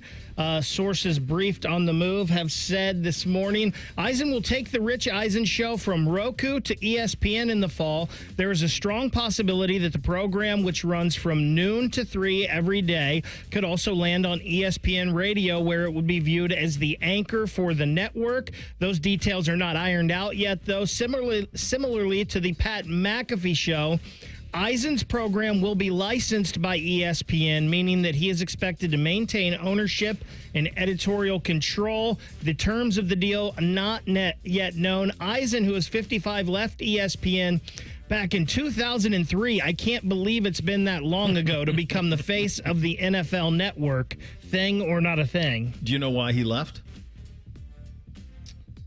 I mean, obviously the opportunity with the NFL network, but... No, there was one decision that was made at ESPN that led to him leaving, and it was they finally decided they were going to develop a morning show, and he wanted to host that morning show, and that show was called Cold Pizza, and Jay Crawford yeah, was the host of it. Woody Page? He was here at Channel 10. Initially, it was not, though. Initially, it was Jay Crawford... And there were 3 women. It was like okay. There was a woman who was in that show Playmakers. Kit Hoover, I think, was one of them. But it was Crawford and 3 women is what it was. Was Dana Jacobson a part of the original? I can't remember, Buddy, if she was part of the original one or not. I remember Kit, and then I remember the actress who was on Playmakers was on it. Do you have it, Bake? It's Kit. It was Kit Hoover, Thea Andrews, and Leslie Maxey. Okay, so there you go. The Thea was on Playmakers, like she was an actress. So it was those 3 and Jay Crawford to begin with, and Eisen wanted that show. and they went with Crawford instead. Crawford was here, and then he was in Tampa, but he was not an ESPN guy, and then they hired him to go do that job, and so he did, and then it became Stephen A. and Skip as it went along, and it became First Take or whatever. But at the time, it was Cold Pizza. That's what Eisen wanted. Okay, back to the question: thing or not a thing? I think what you're having is, I think ESPN and the app. It's no different than Max or Paramount Plus, and you just need to find as many things as possible to fill up your app so that people will pay a premium to take it on. The one thing I did think was interesting was where you said the flagship of ESPN Radio, like over the air, he currently goes head-to-head with McAfee. Like, that's the same slot that McAfee has. So does Eisen, and Eisen is not, I cannot imagine he's moving from the West Coast, because I think he's still going to work at NFL Network for their stuff in terms of television. So if that's the case, does Eisen move into, do they try to do drive time? Like, does he go, instead of 12 to 3, does he go 3 to 6 following McAfee? I would think he would go morning, but you can't do a 6 a.m. show at 3 o'clock in the morning Pacific, so that doesn't work. So I think probably ends up an afternoon drive is what my hunch would be.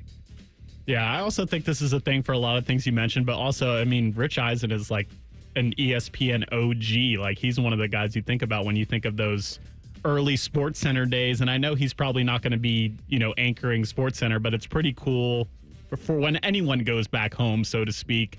But yeah, I'm very interested to see where they put him with McAfee, because like you said, this is kind of where this industry is going, where you have a streaming service and you're just kind of throw as much content as you can on there, and that's what I think this move mainly is. I think the other thing to remember here, there's a good lesson here for the kids, like, don't nuke bridges. Yes. Don't burn bridges. Like, you just never know. It's just, this world, especially the one we're in, and most professions are this way, it's pretty small. Pretty small. So, Bo, I'm looking at the ESPN radio lineup, and McAfee is not on the radio lineup. No, he's not. So right now it's just a show called Joe and Q. So I'm guessing they'll fit that right in there, and it'll be plug and play. He would stream head-to-head with McAfee, though, right? Yeah, it sounds like it. Stream on ESPN? But again, if you're ESPN, take whatever piece of pie that is watching already and bring that in. So, interesting thing. It is, yeah, for sure. The St. Joseph's prep to Ohio State pipeline has grown over the years, and it looks as though the Harrison to Ohio State could possibly do the same. 2028 wide receiver Jet Harrison, who's the younger brother of Marvin Harrison Jr., received a scholarship offer from Ohio State on Sunday. The 6'1", 175-pound receiver saw some playing time as a freshman. He's in line to start for St. Joseph's as a sophomore this year. Before Jet even began his high school career, Marv had some very high praise for Jet. This was him back on November 1st of 2023. He's great. He's more talented than I ever was at that age. He's starting early with the routes and everything from my dad. I'm super excited to see how he comes along. It's going to be very scary to see how he progresses. Thing or not a thing? Well, 6'1", 175 after his freshman year, so that's a thing, because he's probably going to grow a little bit. He's definitely going to put on a little bit more weight. This is a thing of what Brian Hartline has done here with receivers. It's his ability to identify talented ones, recruit and sign the most talented ones, and then develop them once they get here. Remember, Marv was not the number one receiver in his class. He ended that way, but he did not come in here that way. So he was developed into that, and the reputation for Hartline right now around the sport is just second to none. So it's obviously a big thing, and I think as long as Brian's here, this will continue to be that way. Yeah, I think it's a big thing as well, and mainly because something Baker pointed out. It seems like Big Bro has been hyping him up for a while. So it's like, is it him just being a good big brother, or is he going to be able to live up to all this hype that Marvin and then his dad and his brother, with the family lineage will bring to Ohio State? But yeah, I definitely think it's a big thing because his brother is saying that he's better than him, so he might be the best wide receiver in a very talented wide receiver family. Bo, it's an embarrassment of riches, right, at that position. Jeremiah Smith, Chris Henry Jr., Jameer Brown in 2027, now Jet Harrison. And again, we don't know. This kid's just, he's a freshman going into his sophomore season.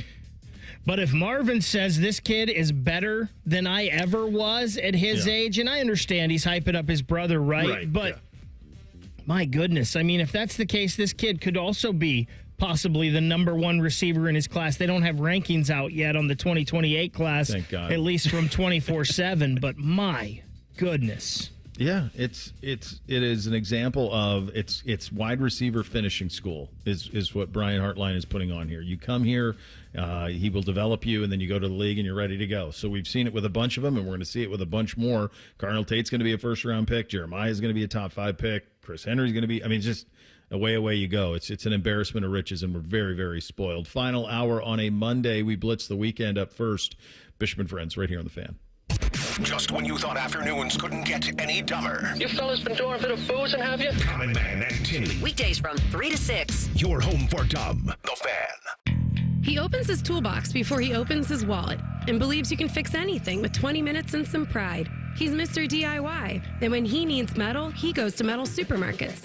Artists, hobbyists, machine shops, maintenance professionals, and welders all count on metal supermarkets for over 8,000 metal products, shapes, and grades. If it's metal, they've got it or can get it for you. Cut to any size and ready fast. Visit the family-owned franchise on North Wilson Road or Columbus at metalsupermarkets.com. If my buttery smooth voice represents the photos in your social media feed, then this is closer to what real life is like. Social media can be fun, but remember, it's only showing you the filtered version of life.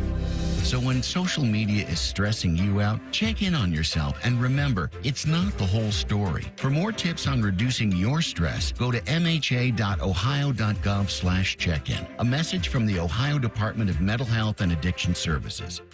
Care Heating and Cooling. Honest technicians, honest pricing. Call 1-800-COOLING. Everybody poops, everybody pees. Mommy, will you call Mr. Rooter, please? 'Cause I gotta poop and I gotta pee. Only Mr. Rooter can clear the drain for me. Thank you, Mr. Rooter. Hi, everybody. We call it what it is at Mr. Rooter. When you have a plumbing or drain problem, the team at Mr. Rooter is ready 7 days a week. Call us today and take advantage of our $95 drain cleaning special. Visit us at MrRooter.com. We'll be there quick. Hi there, I'm Ryan Reynolds, and like most actors, I have a list of things that I like to have on set. It's called a rider. It's just little things like wind chimes being blown by a easterly breeze, a 7-year-old calico cat to purr on my lap, and, of course, 2 freshly cracked eggs scrambled with crispy hash brown sausage crumble and creamy chipotle sauce from Tim Hortons. It smells amazing. Now, where did I put that hand-carved wooden spoon? From my rider to Tim's menu, try my new scrambled eggs loaded breakfast box. Limited time at participating U.S. restaurants. The standing room only, with all eyes on the 18th green. That's a good-looking ball. The sudden roars. That Sunday celebration.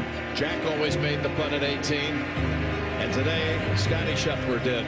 Witness the Memorial Tournament presented by Workday, May 26th through June 1st. It's second to none. Visit memorialtickets.com today. Wow, what a shot.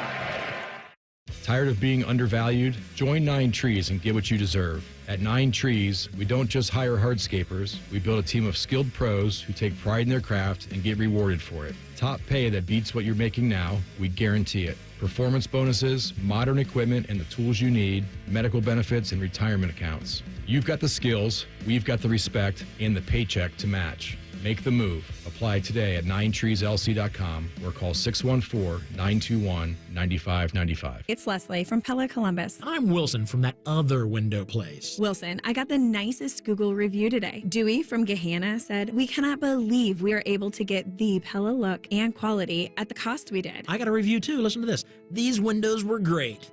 Oh boy. For about a year. Looks like I'll need to renew, in quotes for some reason, my windows way too soon. Repeat customer? Get the window that homeowners rated the leading window brand in Columbus at PellaColumbus.com. Come into your local AAA Car Care Plus and get a $39.99 full synthetic oil change plus a free tire rotation. Only at AAA Car Care Plus locations. And on the plus side, AAA members save more. Restrictions apply. Offer ends May 31st. See store for details. Thanks for calling Discover. This is Nia. Hi, Nia. It's Jennifer. Did you know that Discover automatically doubles all the cash back you've earned at the end of your first year? Yeah, I work here. Okay. I was just double checking. Get it? Because Discover automatically doubles all the cash back you've earned at the end of your first year? Oh, you get me, Nia. You could say that I double get you. I guess we've taken it too far. You earn, we match. Discover Cashback Match. See terms at discover.com/creditcard. The playoffs are in full swing, and you can get in on all the action at ESPN Bet Sportsbook. Go from tracking the latest game-changing moments to placing bets in just a few taps. Right now, new customers can get $100 in bonus bets when you make your first $10 wager. Download the ESPN Bet Sportsbook app and sign up with promo code JOEQ, J-O-E-Q, to get started today. Must be 21 plus. Gambling problem? Call 1-800-GAMBLER. Terms and conditions apply. See app for details. Offer not available in New York. Broadcasting from the Lindsay Honda Studios. Honda makes the cars. Lindsay makes the difference. Visit lindsayhonda.com. WBNS-FM, HD1 Columbus. The Fan. Sports Center. Good morning. I'm Ryan Baker. We now know when the NFL season will kick off. It'll be Thursday, September 4th. The defending Super Bowl champion Philadelphia Eagles will host the Dallas Cowboys in the opener. The Cleveland Cavaliers, man, have they dug themselves a hole. They're down 3-1 in their Eastern Conference semifinal series with the Indiana Pacers. They lose yesterday 129-109. Donovan Mitchell left the game after the first half and did not return with a lower body injury. Rough day on the diamond as both the Reds and the Guardians got shut out. Houston lost 6-0 down in Houston, and up at Progressive Field, Cleveland was blanked 3-0 by the Philadelphia Phillies. Ohio State lacrosse's season came to an end. The Buckeyes lose to Notre Dame 15-6. This one's sponsored by BMI Federal Credit Union. Enjoy rates lower than the national average, plus a special balance transfer rate with a Visa Platinum or Visa with Rewards credit card. The final season of Yellowstone might just be Bo's dad live on YouTube. What's the difference anyway? This is Bishop and Friends. So before we do the blitz, before we blitz, we're going to see my dad this summer. We're going to do some Coeur d'Alene, Idaho, and then into Montana and see my dad for a few days in June. And I've got everything booked. And then last night I went to book car rental. What do you think the daily rental fee for a like a Yukon or a Suburban or such? This is the daily fee? Daily fee. $300. Daily fee. I'll go $400. $894. Oh my goodness. So I went to do it for it was $7,000. And I went, I think we're going to maybe take the Greyhound. We're going to do something different. We get from Idaho to Montana. I don't think I'm spending $1,000 a day to drive a rental car. Why buy toilet paper when you got $5 bills? Jeez. Quite honestly, I'm like, at that price, I would just buy the car. Yeah. I'll just buy the damn thing, and then we'll trade it in a week in Montana. Maybe that's what I'll do. All right, RCDRV, here we come. They're my guys. I don't know if they have a satellite office out there. Let's blitz the weekend. Go ahead. Bishop and Friends present a Weekend Sports Blitz. All right, gentlemen, I believe I had that. What did you have, D? What I had was the Cavs being in trouble and only winning one in Indiana this weekend. I mean, like you and Reeser have been saying, I think it was a really tough matchup for them, and the Pacers are really dictating the style of play. They're out physicaling the Cavs, and if that's a word, and they are playing at a really fast pace, which I feel like is a pro for Indiana, and that's why they're up 3-1 in this series. I believe I had that the Florida Panthers, despite going down 2-0, would be okay. And I think I had that for a couple reasons. One, I still believed that they were the best team, and I think they were still getting their footing back. Matthew Tkachuk was still getting his footing back from his time out. Also, because they're playing the Toronto Maple Leafs, and this is what the Maple Leafs kind of do. And when that pressure gets amped up a little bit, that mentality of, oh my gosh, here we go again. Plus, when Bob gets hot, Bob's tough to beat, and he was tough to beat in the shutout yesterday. I'm rooting for Toronto because I just would love to see what happens in that town if they won it. Like, does it still stand? It probably won't. I don't know if it would. I believe I had the 13-year-old boys are idiots. This is an actual interaction between my 13-year-old NBC and my wife on Saturday. We were at my niece's first communion, and NBC was trying to lobby my wife into something going for his way this weekend, which, by the way, everything is for him all the time. And my wife says to him with kind of a heated intent, "It's my day tomorrow." My guess is he was probably trying to work out some sort of golf or something for himself. So she goes, "It's my day tomorrow." He fires back without an ounce of hesitation, "But it's not today." And I went, "Buddy, that does not end well for you." And it did not end well for him. What didn't you have? What do you got? Denver being tied with OKC 2-2. When game one happened, I was like, okay, OKC's kind of playing with their food. I mean, if you remember, Denver just fired their head coach a month ago. Yeah. I was kind of surprised they won the first round series, and I thought OKC would dominate this series, but you're no longer playing with your food when you're tied 2-2, so we'll see if OKC's able to bounce back. But yeah, I didn't think this series would be this tight, this deep into it. I did not have before this Eastern Conference semifinal that the Cavs would have this much trouble with Indiana. I knew that Indiana was a good team, but I thought that the Cavs would win this thing in 6 or 7. Now, there's a possibility that the Cavs could still win this in 7, but I think it's a greater possibility that this thing is over in 5. I've been very impressed with the Pacers. I did not realize they had this game to their game, and I thought the Cavs would be moving on. I thought we were getting Cavs Celtics, and I do not think that's happening now. No, it doesn't seem that way either. I did not have what happened at my niece's first communion on Saturday. So I've been to enough of these, and I participated in 3 of my own kids, that the first thing you do at a first communion ceremony is you count the amount of kids that are going to do the first communion. You go, well, okay, add that to how long this is going to take. This was unprecedented. There were a bunch of kids, so immediately I'm like, all right, this can take even longer. But then they did something I've never seen. They had like the upwards of 60 kids take their own first communion, and then they did the rest of the church. This was an all-time record for first communion. It was 41 minutes from the start of the first little kid getting in line to do first communion until the last adult in the parish was served. Just do them all at once, pal. It goes quicker that way, and then everyone can take pictures. Never see anything like it. 40-minute first communion line. Player who impressed. Who do you got, D? I got goalie Bob, Sergei Bobrovsky. He's the only goalie with multiple shutouts in this postseason and the first to have multiple in back-to-back postseasons since Cam Talbot in 2020 and 2021. And I think me and Baker both, you asked us dark horse to win the Stanley Cup before the playoffs started, and we both said Florida because of Bob, mainly for me. And to win the Stanley Cup playoffs, number one thing you need, hot goaltender, and Bob is that right now. Yes, he is. I'll tell you who else is hot right now, and it's in the Stanley Cup playoffs, and that's Mikko Rantanen. Another 3-point game for him yesterday in their win over Winnipeg. In 3 games in this series with Winnipeg, he has 6 points. He had 8 points in the series with Colorado earlier. He's got 9 goals in the playoffs so far, 2 different natural hat tricks. Mikko Rantanen right now has the inside track to winning the Conn Smythe if the Dallas Stars get there. Player who what are we at? I did not have that, or player. Oh, player impressed. Player impressed. Yeah. Pope Fish is texting me about First Communion betting the over. Of course, bet the over, but I've never bet 20 minutes on the over, Fish. Player who impressed. Pope Leo the 14th. You want to talk about integrity? This is a man who was born on the north side of Chicago and chose to root for the Chicago White Sox and stayed loyal. Woof. You want to talk about having integrity?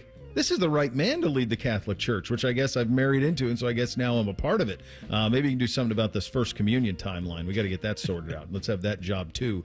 Player who disappointed, D, who do you got? For me, it was Jalen Brunson. The Knicks were up 2-0 going into the game, Saturday, I believe it was, and he had 27 points, but it was on 21 shots, not very efficient. And you just had the chance to really just end the Celtics, go up 3-0 on the defending champs, and it was a missed opportunity for the Knicks, and he's the leader of the team, so I put the brunt of it on Jalen Brunson. Player disappointed the most for me is Connor Hellebuck, the goaltender for the Winnipeg Jets. This is the guy that's probably going to win the Vezina Trophy this year as the best goaltender in all of hockey. But outside of his shutout Friday night in their Game 2 win over St. Louis in the first round, where he had, obviously, the shutout, he was perfect, and then a .955 save percentage. 824-760-722, 842-783, 897-875, and 808 are his save percentages. That is not good enough from your goaltender in the playoffs. No, it's not. I'm going to just go Cavs shooters. Woof. Just awful. Just awful. I mean, it was 61-39, and then the Indiana Pacers went on a 17-0 run in which, whether it was Mitchell or Garland, open look after open look, miss. It's amazing, and I think maybe what we're seeing is that the ability for teams to go ice cold from three, there's a lot going on in this Cavs-Pacers series, but to go ice cold, we saw it with the Knicks and the Celtics too. Like, when you can't knock down a shot and everything's built upon that, big bad things can happen, and they have. Bud Kilmer, honorary coach of the week. Who do you got, D? To bring this segment full circle, I have Rick Carlisle of the Indiana Pacers. I just think the Pacers are just controlling this game. Kind of weird exit from Dallas when he left. And so to see him kind of, get back into deep in NBA playoffs, because he has a ring as a coach. I feel like people forget that. And he's definitely out-coaching Kenny Atkinson, in my opinion. So it's Rick Carlisle for me. I feel like Rick Carlisle is the correct answer. I'll go a little different here. I'll go Nick Myers. I know it ended yesterday, and it ended in brutal fashion against Notre Dame, but a hell of a season from the Buckeye lacrosse team this year. Nick Myers did a great job. He was kind enough to come on the show a couple times with us during this run, and only good things from here on out for the Buckeye lacrosse program with him. Yeah, I'm going to echo that. Carlisle nationally is obviously the right answer. Nick did. It was a magical year, man. I mean, just magical. And it sucks what the NCAA did to them with the seeding. Once it's done, you got to handle your business, and they didn't against the two-time defending champion Irish, but at the same time, very, very bright future. And I loved the white-on-white look that they wore on Sunday, and they wore that in the Big Ten championship game as well from last weekend against Maryland. So good look there, and a really good season for the Buckeye Laxers. We've got a quarterback competition up in Cleveland. What did we take in? What did we make of the early signs from Dylan Gabriel and Shador Sandage? You'll hear from both coming up next. Bishop and Friends, right here on The Fan. The only workplace in America to participate in the Doorknob Fart Game. And we also play office basketball and sometimes do radio. The Fan, Ohio sports destination. My house has a new glow. I love my windows. Universal Windows Direct. Colin Man here. Get 50% off your windows plus no interest and no payments for 12 months and a free entry door with purchase. Restrictions apply. Give them a call, 614-502-5220. Like me, you'll be saying, I love my windows. I love my windows. They've got that brand new home effect. Universal Windows Direct. Nashville's hottest band, Old Dominion, is coming to Great American Ballpark on July 10th as part of the Ohio Lottery post-game concert series. After the Reds take on the Marlins, all fans in attendance are invited to stay and enjoy a set from Old Dominion. Plus, you can upgrade your ticket to a pit field pass for an up-close view of the show. For tickets and more information, visit reds.com/concerts. Hey, it's Anthony from my friends at the Honda dealership here in Central Ohio, Germain Honda of Dublin. You know the brand, you know the reliability and the styling. Now get to know the deals. Grab a new 25 Honda HR-V, a 25 Accord SE, or even a 25 CR-V LX all-wheel drive for 0% up to 36 months. Talk to my man Rich. Get the right vehicle, the right deal at the right dealer. Germain Honda of Dublin on Sawmill Road just south of 270. Hello, it's John Kozik, founder and president of TurboTrack Realty, and I buy real estate as is, fast for cash. Do you want to sell your property, however, you need a little help getting through the process? Let's say you have years of belongings in the home. It needs a lot of updating, you're overwhelmed, you might not be big on technology, and you may need help finding a place to go. I will help you. Maybe you've gone through a divorce or a bad breakup or a relative moved out. It's been hard, and you just want to take what you want and leave the rest behind. I will help you. Retiring and want to sell your commercial properties or land? I will help you.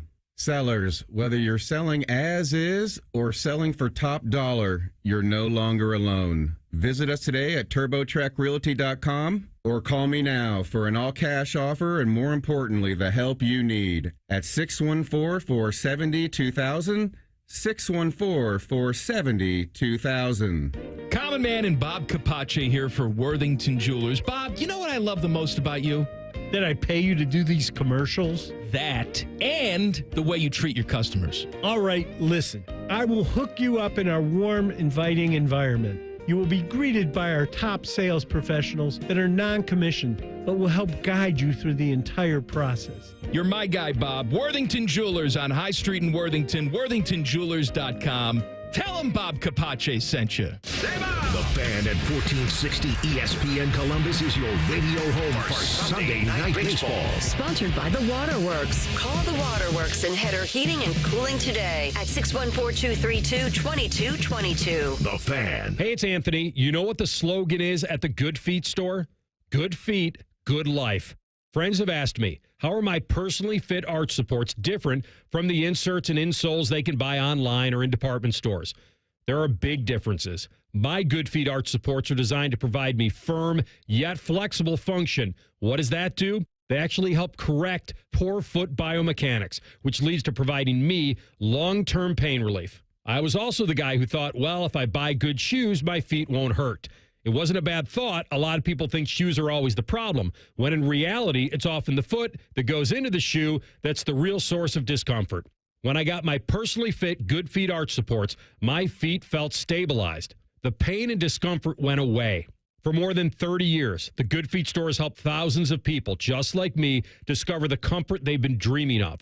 They're on Stringtown Road in Grove City or Polaris Parkway. Learn more at goodfeet.com. Fan weather.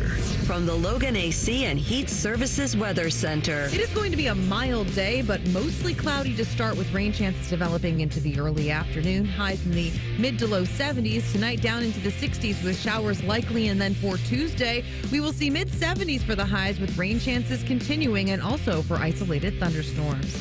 I'm meteorologist Meredith Garfalo for The Fan with your 10 weather impact forecast. Catch the latest from the world of Ohio State athletics. Weeknights at 6 on The Buckeye Show. New special guests in everything scarlet and gray. The Fan. Distilled sports discussion served in light beer quantities. You're listening to Bishop and Friends. So I'd never seen anything quite like what I saw Friday up in Berea. There were 56 rookies at rookie minicamp in Cleveland. There's been times when, because of some of the picks that they've given away in the Deshaun Watson deal, traded away in the Deshaun Watson deal, where there were more coaches than players at Brown's rookie minicamp. But they had 56. So why did they have 56? Because the competition is on. For the first time since he's been the head coach of the Cleveland Browns, and a true rarity in the National Football League, we have ourselves a truly wide open, four-person, may the best man win quarterback competition.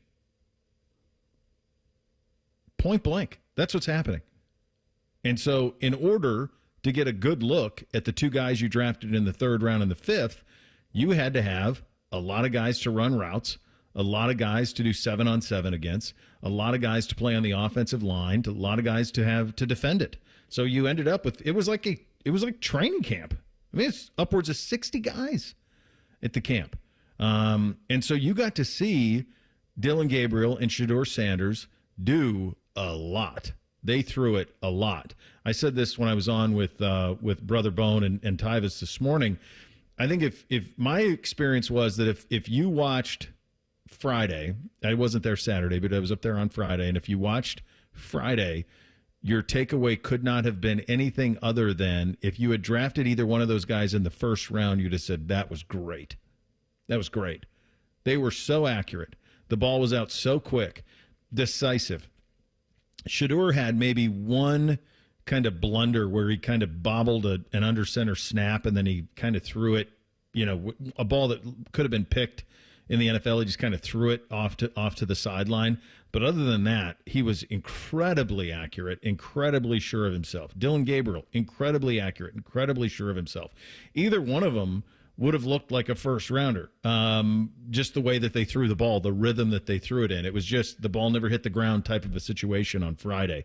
But that competition is absolutely on. Both guys were available on Saturday. Obviously, a lot of eyes on Sanders, but Dylan Gabriel not anyone who's going to shrink away from this. And one of the things he was peppered with, and I think this is the answer here, is it the second one, Bake, where he getting peppered with like the idea of competing against Shador? I think that's it. Here's I believe Dylan. This is it. I think this is the one. This is Dylan Gabriel. Like I said, with competition, how I approach it, I'm trying to beat yesterday. Myself yesterday. Just any chance I can be 1% better than that. That's how I look at it. And naturally, you play the quarterback position. Only one guy can play. So there's naturally going to have competition at all levels. And that's why we're in this game. We love it. And if you're a competitor, you love it and you run towards it. So that's what I do. There was a question from a media member up there where they said, is it a distraction having Shador here? And Dylan fired back. Those are the type of questions that divide the room. There was a steady diet of those questions to him, and he kind of pushed back and was like, yeah, it's enough of that. And that's something that's part of it. In terms of, I do think Dylan is kind of the perfect guy to be in that room with Shador. I think he's kind of, you think about a guy who's been the face at Oklahoma, been the face at Oregon. I would imagine, we'd have to ask Jake Trotter this, but I would imagine that the Oklahoma beat is probably pretty close to the Browns beat in terms of the size. I'm talking about the media that covers it. So my guess is that he is very much used to that. The thing that's really stupefying about Shador? This is the first time in football that he has not been coached by his dad. So little guy football, high school football, college. Remember, he signed with FAU, and then his dad got the job at Jackson, so he never actually played at FAU. So this is the first time in his career that he's not been coached by his dad, going all the way back to like little guy. So it's a wild thing for him. It's got to be an eye-opening thing for him as well. And I'm sure that was probably maybe some of the apprehension some NFL teams had in drafting him, is kind of what is all of this going to be like. I thought he handled himself very well. Media availability was on Saturday as well. Let's start with, obviously, when you're in the fifth round, you have a chip on your shoulder and the idea of proving people wrong. Here is Shador, how that isn't what he's setting out to do. Like, my job here isn't to prove people wrong. Like, I prove myself right. That's and I fully have self-belief, and what those people say, that's just their opinion. So I don't truly care. They don't really live in my mental space about that type of stuff. It really doesn't do anything for me. The other thing that I think you're going to hear from him, and he reiterates this here, and again, it's, you have to find your truth in all of this, but his sense that much of the dislike for him comes from people not liking his pops. Here's Shador on that.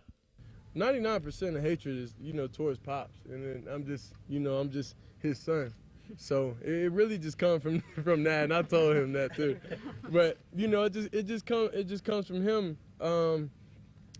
But then, they didn't grow up in an era to where, they watched him play, so they don't have anything too much negative, whether they say flashy, this, that. Like, it's the older generation that do it to me rather than the younger people. Because when I come in person, there's no negativity I see, but it's all over online. So that's why I say I like going in person and actually meeting them. And any questions they have, I say, just ask me whatever question you want.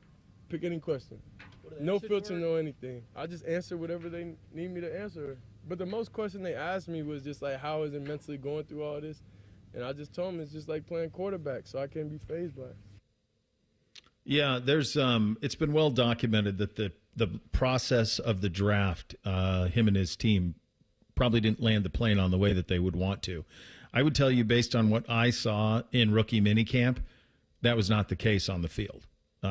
He looked like he was ready to work, ready to get in stuff. And by the way, Dylan did too. This is going to be a very fascinating attempt at a lottery ticket. That's what Dylan Gabriel is. That's what Shador Sanders is. That's what Kenny Pickett is. The Browns need one of them to be a lottery ticket. It doesn't matter which one. There's no preconceived notions here. Sure, they traded for Kenny Pickett, but it's not like they gave up a 2 to get him, right? I mean, it's a 5. So they traded for him. He's 26. Dylan Gabriel's 25. Shador's 23. If any one of them grabs the job by the throat, that's a lottery ticket. Joe Flacco is the safeguard. If all else goes to heck, we can play Flacco and we can go about our business. But I would imagine, and this isn't scores, it's just common sense, that ideally one of these 3 young guys wins this job, and ideally, and this would be the true definition of a lottery ticket, next year when they have 2 1s, they don't have to draft a quarterback because they like what they see in one of these guys. And for people who push back against that, did anybody out there last year think that Bo Nix would be as good as he was in year 1? Probably not. So you never know where this is going to come from. Did anybody out there think that Sam Darnold would have the year that he had in Minnesota? What's stopping Kenny Pickett from doing the same? That's what they're betting on up in Cleveland. Hope. Bo, I love the Dylan Gabriel pick. I love quarterbacks that are accurate and smart, because I feel like even if they don't have the greatest arm strength, if they're accurate and they're smart, they can make up for that a little bit. Like Peyton Manning at the end of his career, he didn't have the fastball anymore. But he still was able to do enough to get that Denver team to the Super Bowl and win a Super Bowl, because he was like, listen, if I can pinpoint it here, I can throw it now and get it there, and he'll be open over there. So I'm big on that, and I understand the size, right? Dylan Gabriel's short, and that may be tough for him in the league. But I loved that pick. And then you get Shador. Shador and Dylan Gabriel were, if not 1 and 2, they were in the top 5 of the most accurate quarterbacks this past year in college football. So, and then I was not a proponent of drafting Shador at 2 because I just didn't think, I thought there were better players to get at 2, right? And then they trade back, whatever. But I was not a pick him high in the draft guy. But you get him in the 5th round, I mean, it's quite possible that's the steal of the draft for the Browns if this all works out. It's first-round talent, right? I mean, that's what it looks like. When you watch him throw, it's first-round talent. I mean, the frame is that, the arm strength is that, all of those things check out, D. It's just a matter of, can he put it together? And that's why it's a 5th-round pick, because those things off the field were real for NFL teams. Yeah, I just, like you guys have been saying, it's really just a lottery ticket. He seems to have everything you need in a quarterback. It's just a matter of putting that stuff together and putting to bed all the hoopla outside of the field. Like he said, it's a lot to do with his dad. If his last name wasn't Sanders, he would have a totally different perception about him. Yeah, for sure. And he probably would have been drafted higher had not that been the case. But it's the only life he knows. Much like it's the only life Dylan Gabriel knows to be an undersized quarterback. It's all he knows. So as long as he knows how to operate that way, it gives him a chance, for sure. Andrew Siciliano was up in Cleveland for all of it. He's the radio voice of the Cleveland Browns. You can hear him right here on The Fan, and you can hear him in 2 minutes right here, Bishop and Friends, on The Fan. This is Corey Sickles with Safe Harbor Wealth Advisors. Loads and fees erode your retirement savings. Let us show you how to protect your nest egg. Visit safeharboroh.com to schedule a complimentary meeting. safeharboroh.com. Breaking news, and this one is almost unbelievable. Yeah, it's all about new customers at Bet365 because they get $150 in bonus bets when they bet $5, win or lose. And even better, bonus bets can be used on the spread, totals, and player props. There you have it. Bet $5 to get $150 in bonus bets, win or lose. And see why it's never ordinary at Bet365.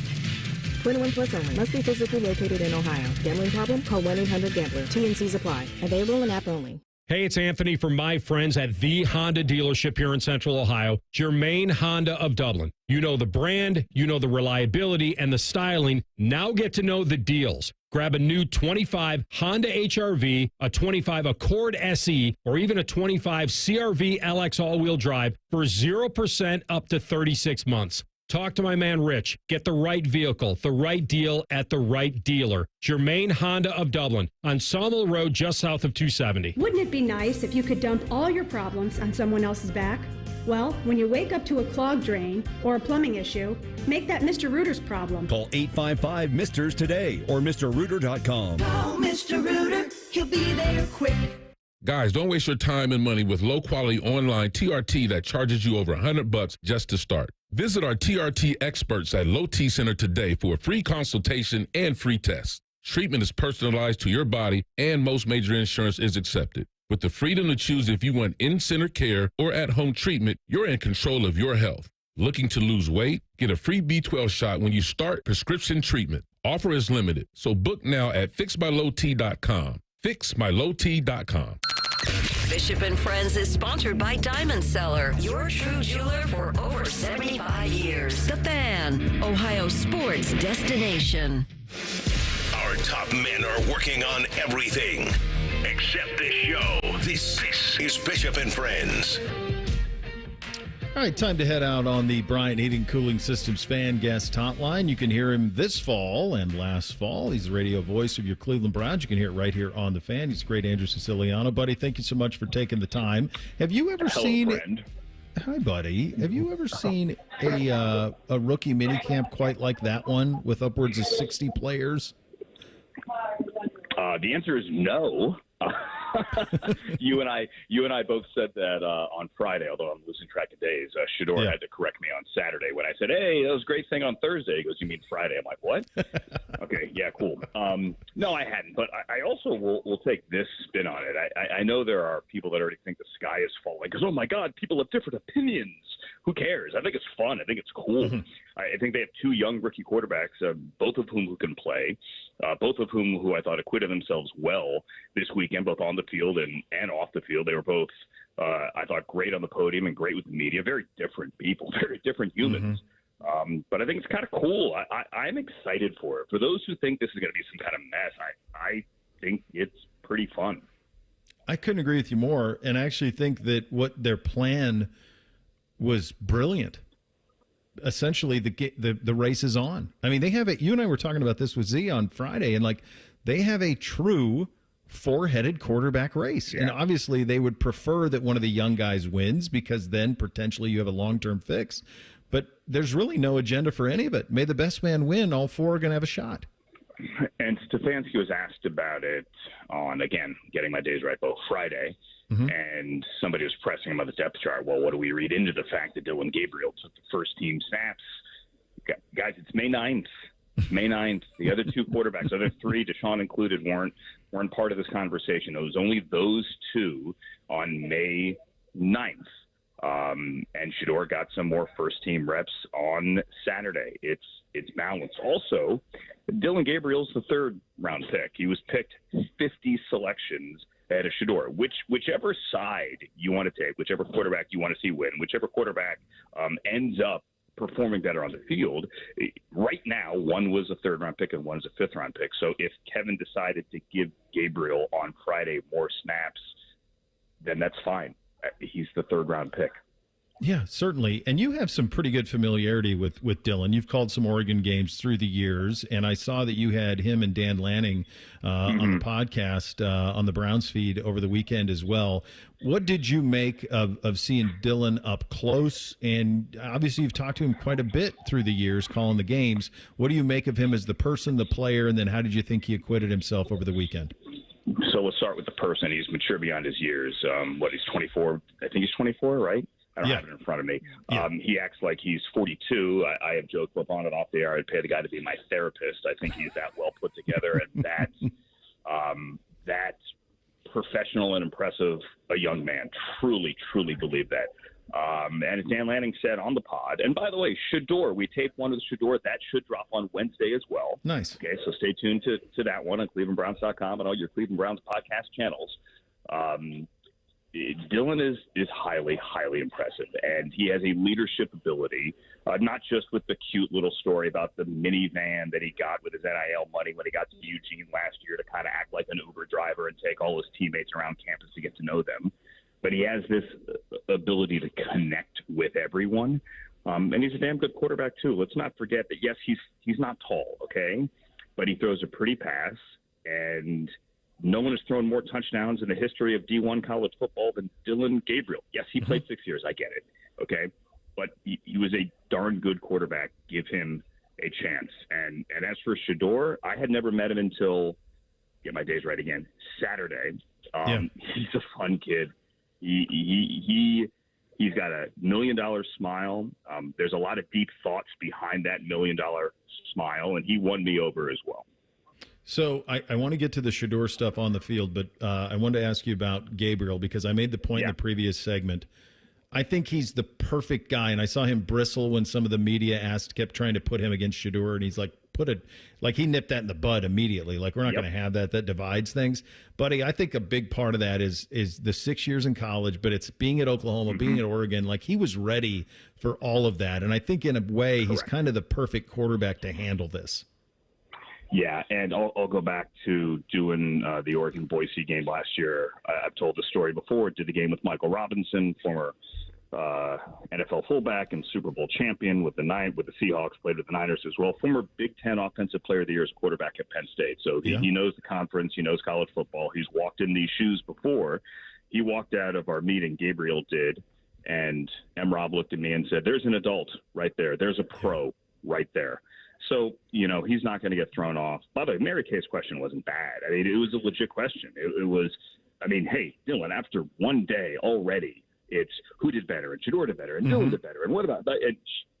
She's right. It's going to be that kind of ride. I mean, look at my mentions, anytime I post anything about either of them. It's crazy, the discourse. People pump your brakes, and that's what Gabriel was saying. Guys, we're not going to divide the room. Okay, we're good here. Don't worry about it. Yeah. That's why I think he's perfect for it. He's kind of built for this type of thing. Shador, on the other hand, we were talking on Friday, and it just kind of hit me, and we all kind of talked about it. First time in his football career that the head coach isn't his dad. You just think about, like, I have kids, I coach them in little guy football, but then when they get to middle school, you pass them on to somebody else. He's never been passed on to anyone else. I thought he was great in terms of the way he played, and I thought the media stuff was really good, but I thought he really threw it well. But what an incredible adjustment to him to go from being always coached by your dad to the first time at age 23 not. I had a lot of conversations. I've had a lot of conversations over the last couple of weeks and months because I didn't know Shador when I worked at NFL Network, and I worked with his dad. The kids never came around, or if they did, I was not there that day.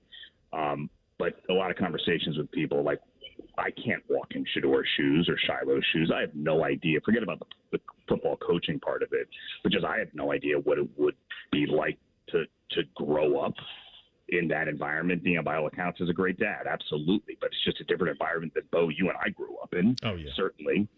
So it's more than just the coaching thing. It's the get away from all of the spotlight, and you're still in the spotlight, but it's a major life transition. I'll be honest with you, talking to Shador on Saturday, I got the distinct impression that he was a bit relieved to just like be in a hotel room and study his playbook and watch the Cavs game, right? Like to have your feet on the ground in a place where you are going to stay. And I don't want to put words in his mouth. I mean, he kind of went there, and I followed a little bit again the pod post on Wednesday. But I got a sense of relief from him that you can kind of catch your breath now and actually worry about your life moving forward and football. Yeah, it'd be something. The way this all and the quarterbacks will dominate everything between now and really all season. I think you and I've discussed. Really, they just got to figure out if one of the three young ones is the answer, and then that'll determine what they do next off season. But another thing that was pretty much an attention getter for sure were the two backs that they added. I thought, they're not tackling or anything, but there's just a burst with both of them. And obviously, we're very familiar with Quinshon Judkins around here. What did you make of the rest of the class outside of the two quarterbacks? So the one thing that stood out, and I was talking to my old man this morning. I stopped by Washington. I'm at the airport now to see my mom for Mother's Day and her birthday. But I was talking to my old man this morning. Yeah. And I said, again, it sounds like I'm team PR. I promise you I'm not. I've never been around a draft class of like good kids. And I'm going to age myself, Bo, and we could both say kids, right? It was a really, really, really impressive group of young men, and Dylan Sampson and Quinn Schott are certainly part of that. Got to meet Sampson, had interviewed him on the phone. I think, were you part of that as well last draft? I don't remember during the draft. It was late at night. And he was great on the phone. Finally got to meet with him after the first day of practice. Felt like he was interviewing me, much like Quinn Schott. I mean, there's great energy. There's such, bright-eyed positivity. And I think, you've got a pretty darn good backfield here. With Jerome Ford as your number 3, potentially, if you trust him in pass pro on third down. And I'm sure he's going to get plenty of carries because Jerome deserves them as well. I feel pretty good about the backfield. I also feel pretty good about Carson Schlesinger. And I know the internet wants to overanalyze the Dylan Gabriel interception. Right? Oh my God, Dylan threw a pick and Shador threw a touchdown, and guys, again, it was day 2 of practice. Can we flip it around and be positive and say, hey, that was the 33rd overall pick, Carson Schlesinger, who made a heck of a play. Yeah, maybe Gabriel threw it in traffic, but in a red zone drill, the 33rd overall pick made a play. So, let's look at that positive side, because I thought he looked pretty good this weekend as well. He looked great, and he also looks a lot like Ronnie Sunshine Bass. A little bit of that, right? I mean, I could see that. Yeah, you're in the Virginia area. That's close, right? Yeah, that's a good call. That's a good pull there. That's not bad. All right, buddy. Which airport are you in right now? I am in Washington Dulles right now. I've never done Dulles. Reagan and BWI have never done Dulles. Well, my folks. What am I missing? 5 minutes away from this one. You're missing the United Club at D8 right now. Oh, baby. Yeah. What's the spread? They got a good spread for you there at the United Club? I'll be honest with you, they're not impressed. They got to up the game on those, I'm telling you. Yeah, it's not, the old days. These are first world problems. I'm not complaining. It's free food. I'll gladly make myself a plate. Well, safe flight. It was great seeing you this weekend, and safe flight back home to the West Coast eventually, buddy. Thanks for your time. All right, Bo. Hey, happy schedule release week to you and yours. Oh, baby. It'll be here before we know it on Wednesday. There he goes. You got it. Andrew Siciliano, radio voice of your Cleveland Browns on the Bryant Heating and Cooling Systems fan guest hotline. We hit you with 3 things on a Monday. Up next, Bishop and Friends right here on The Fan. We're the girthiest radio station in the history of radio. Uncomfortably girthy. This promo is uncomfortable. The Fan, Ohio's girth destination. Give your liver the support it needs with Active Liver. Go to newnordicusa.com, Amazon, or ask for Active Liver at your local CVS. New you, new Nordic. Joining us on this episode are real Spectrum customers, Monique and Greg. We hear your family is a big fan of Spectrum. Family of 4, we have about 18 devices last time I counted. 2 teens require a lot of speed. Everything they do is online. There's gaming, there's streaming. Spectrum is perfect for us. I mean, it just seamlessly connects all our devices with lightning speed. Sounds like Spectrum is really committed to keeping you connected. It's amazing. Lanny went to college and racked up huge debt. A little bit over $100,000. For a degree he couldn't use? Now what? I had a friend that went to my computer career. They even helped him get hired immediately after graduation. One of the things I love about IT is that you can work from anywhere you want. You could become an IT pro in just months, including cybersecurity and the basics of AI with 0 experience at mycomputercareer.edu. It worked for me, and I know it can work for you. This is one student's experience. Individual results vary. Take action with Logan Services. Save up to $2,600 on a qualifying train system. Plus, pick 1 indoor air quality product free when you schedule your installation now. Making home comfort easy, Logan Services. So we bought an actual shopping mall and put one of the largest Honda dealerships in the world inside of it. Hi, it's Steve Lindsay with Lindsay Honda. So it's big. We house about 150 to 200 cars indoors, lit, all unlocked, ready for you to be able to view and see. A fully tempered climate. Doesn't matter if it's raining outside, 10 below zero, super hot. There's real trees inside, and it's just a casual environment. And if you haven't seen it, it's really a cool story, not about its opulence. It's just a cool story to see what was a dilapidated old mall being reinvigorated into a a pillar in the community that everybody benefits from. This month at Lindsay Honda, choose a 2025 Honda Ridgeline RTL, Honda HR-V or CR-V, and pay just $299 a month at our famous Lindsay Honda Trade-A-Thon. We'll trade for anything and give you $1,000 more for your vehicle all month long. Visit lindsayhonda.com for details. Hey folks, Austin Ward here with an opportunity to lose 40 by the 4th. Yes, pounds, and why not? I dropped my first 40 in just 8 weeks. It was easy, and it will be easy for you too. Take the medication-free and lasting approach. Awaken180weightloss.com. Hiring today for tomorrow with WM. A stable career and a safe environment. That's what you get as a diesel mechanic at WM. Plus great benefits like 100% tuition coverage for you and your family. WM is now hiring heavy-duty mechanics in Columbus. Get boot and tool allowance and additional pay with a Cummins certification or CDL license. There are openings for CDL truck drivers too with home daily routes. Apply online at careers.wm.com. That's careers.wm.com. A people-first, military-friendly, equal opportunity employer. If you miss a little, you'll miss a lot. Search for your favorite fan shows wherever you get your podcasts and subscribe. Every episode comes right to your phone absolutely free. Modern technology, it's a hell of a thing. Do it now. The Fan.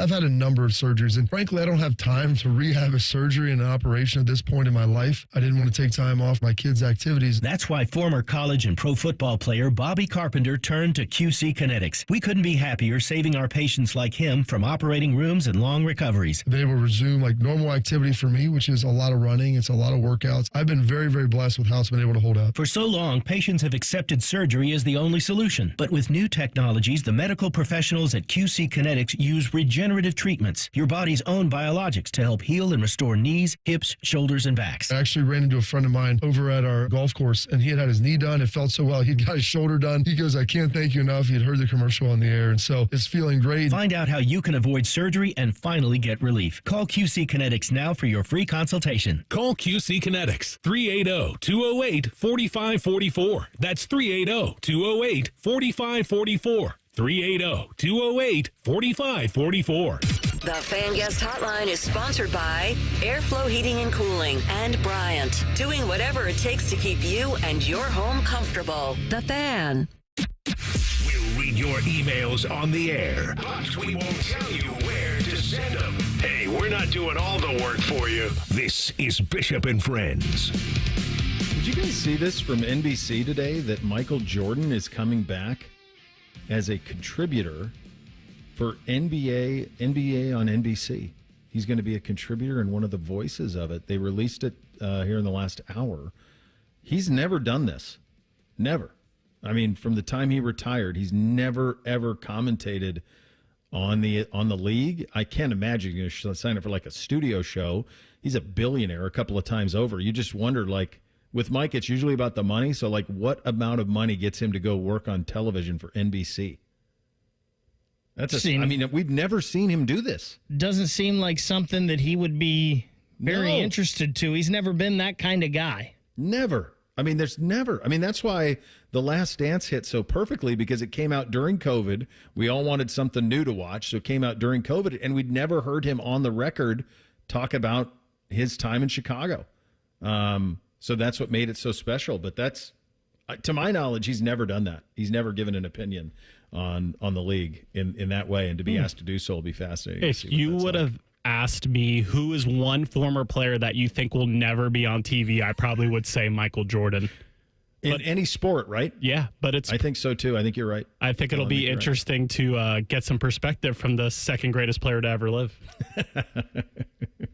We're not doing that topic. It's not yet in July. Come back in July, buddy. We can do that all you want. You notice he does that at the end of his 3-day run here. Reese is back tomorrow, so that's right. All right, what do we have in the poll today? Today's fan poll sponsored by Caster Connect. Does the atmosphere at Ohio Stadium need to improve for Ohio State home football games? 87% of you saying yes. Yep. It does, and they know it. They got to do something about all the noons, though. That's the first thing, and hopefully they can figure something out, although I'm not optimistic for this year. Time for 3 things on a Monday. Hit it, guys. 1, 2, 3 things. Sponsored by Buckeye Lake Marina, Central Ohio's largest selection of new and pre-owned boats. Find your next dream boat at BuckeyeLakeMarina.com. All right, number 1 for me. this isn't reinventing the wheel, but it was an example of what great weather can do. So because of a scheduling snafu, I talked about this towards the end of last week. We were supposed to be at a lacrosse tournament all weekend long out of town. We messed up the scheduling, and so we weren't. So instead, we really didn't have anything by the time you got to Friday night. So you basically had 3 straight picture-perfect days. And guess what happened? The kids routinely chose outside versus screens, which is pretty remarkable because the fight is with that. If you have kids of a certain age, that's what they chase. They chase the screens nonstop. You have to really try not to. They consistently chose weather, which is, it's simple, right? Like if it's nice out, they would rather do that. Like Bootsy was outside all day Sunday, really never came in. I'm like, that's exactly what little kid life should be like. And it's interesting and not surprising, but that the weather would inspire that. So it was cool to see this weekend that's still in play if the weather cooperates. That's a good job out of them. My first thing, I mentioned I went and golfed yesterday, and it was nice because the course was not very packed. I'm guessing that's because of Mother's Day, because it was a perfect day for golf. So on the 3rd hole, I'm going down my fairway, and I noticed there's a couple guys on the tee box for the next hole, for hole number 4. Okay. And I hit my approach a little over the green, so I was a little in front of them, so I was talking to them some. And I could immediately tell that the one guy, I don't know if either of them played golf much, but the one guy definitely did not. Okay. And the other guy was trying to help him along. So I wait for them behind the par 3. The next hole, they tee off. They're way to the right in the on the other fairway. And I'm thinking, this is my chance. Should I just go ahead and hit the ball and just take off, see you later with these guys? Well, I didn't. And I immediately regretted that decision because they were piddling around a little more. So they go to the other side of the fairway to get the one guy's ball. I can clearly tell that they can't find the ball. Yeah. So they kind of took off going forward, and I was like, well, here's my excuse. So I go ahead and tee up. Luckily, I piped one right down the middle. Just smoked this ball. And then I went up, and then they found his ball, and he hit, and they were like, hey, you can just go ahead. And I was like, sorry about that, guys. I saw your cart take off down the fairway. I thought he hit the ball, and you guys were gone. I went on through. I was ending my round. They were on hole 12, so thank God I did that. Yeah, I think you can. That's all. For people who don't know, the etiquette of that, like, don't ever be slow. Bobby Bowden once said to me when I played with him, and I really sucked then. I suck now. I really suck then. He said, boy, I got all sorts of golf balls. What I don't have is more time. And that was true. When you do that, you got to hit it, though. Thank God I did. That's right. You got to hit it. Yeah. My first thing, breaking news from Shams Charania, Giannis is open-minded to leaving Milwaukee. And what does I think that even mean? That there's no coincidence. I'm assuming that it's Giannis's camp that leaked this, that they did it on the day of the draft where all 30 teams have representatives in the same location. So I know that there's going to be some chit-chat involving Giannis between the teams leading up to the draft tonight. But I think this really is the year that Giannis goes. They kind of used everything they had to get Dame. I think he said they don't have a first-round pick they could trade for another 6 years. So it's like it's kind of the time to trade Giannis in because the cupboard's bare with assets for them, and it doesn't really seem like they're going anywhere. Yeah, that's such a tricky one, right? Because of what he means to the fan base, and how do you get back that? It's they won a championship, so it's all worth it, but it's a tough spot. Number 2 for me, so Bootsy's 26 Days of Joy continues at school. Remember I told you that last week? How basically every day they come up with something special. Hat Day Friday? Today it was Hat Day. Today's Jersey Day, so they ran out Jersey Day. He's got a copious amount to choose from. He chose, I actually forgot he had this. It's a Houston Oilers Earl Campbell in the bright blue. Oh my God. They don't make them like that anymore. That's a great jersey. Buddy, God, that's gorgeous. I forgot I even got that for you. And he goes, well, you didn't. Santa did. And I went, oh, that's why. That's why I forgot, I guess. Old Santa Bo over here. Yeah, he got it done. Bo, this is the reason why I don't watch a lot of TV and shows. So I had been wanting to watch the show Suits for a while. Mm-hmm. And I think they had the new remake that's already been canceled after one season. But it got me, okay, I'm going to watch this show. So I started watching it. That's all I want to do now. Beautiful weekend. All I want to do is stay inside and watch Suits. Luckily, I had a couple things pop up, and I made myself go golfing yesterday, but I'm going to go home today and probably watch 2 or 3 episodes and not do anything. I got stuff to do. Just keep serving them to you, Bake. Gosh. My second thing is to watch the Stanley Cup playoffs tonight. You got 2 great series. Both home teams have a position or in position to go up 3-1 as Carolina leads Washington 2-1, and they're on their home ice with a chance to go up 3-1. And then the Oilers are on their home ice against the Golden Knights up 2-1 as well. So very, very pivotal game 4s in both those series. Yeah, absolutely. Finally, number 3 for me, 39 years ago today, Top Gun was released, almost 4 decades ago. And I was thinking about this when I read it, especially because Maverick has come out. I don't know that there is a single entity that has crossed, in terms of, I've seen it so much, the pop culture effect of it, certainly like the Star Wars and all of that, but in terms of that 40-year stretch from the late 80s to now, Top Gun's kind of been omnipresent for me in terms of a rewatchable and something that it's quotable. You see it all the time. Hard to believe how fast 4 decades goes, but indeed it has. So 39 years ago today, Top Gun. Final thing for me for a decade, I got paid to go work Rock on the Range / Sonic Temple, and I really haven't missed it since I left my other station and didn't get to do that anymore. For some reason, I had some big-time Sonic Temple FOMO this weekend. Our guy Dylan had some tickets ready for me, and I was going to go on Saturday, but something came up and I couldn't make it. But that hasn't happened to me in like 5 years. And I had the Sonic Temple FOMO this year. I may have to go next year. Yeah, it was a really good time. Last thing for me is to keep it right here on The Fan for Rothman and Ice. They're going to talk to Jeff Lloyd, the host of Browns 3D from the Orange and Brown Report. More Shador versus Gabriel talk. See who has the edge up there in Cleveland. You have that to look forward to, which is nice. We are back tomorrow. Thanks for listening, everybody. Bishop and Friends, right here on The Fan. Common man, radio veteran, has a large hemorrhoid. Timmy Hall, a good, clean boy, moonlights as man's hemorrhoid. Common Man and Timmy. Weekdays at 3. The Fan.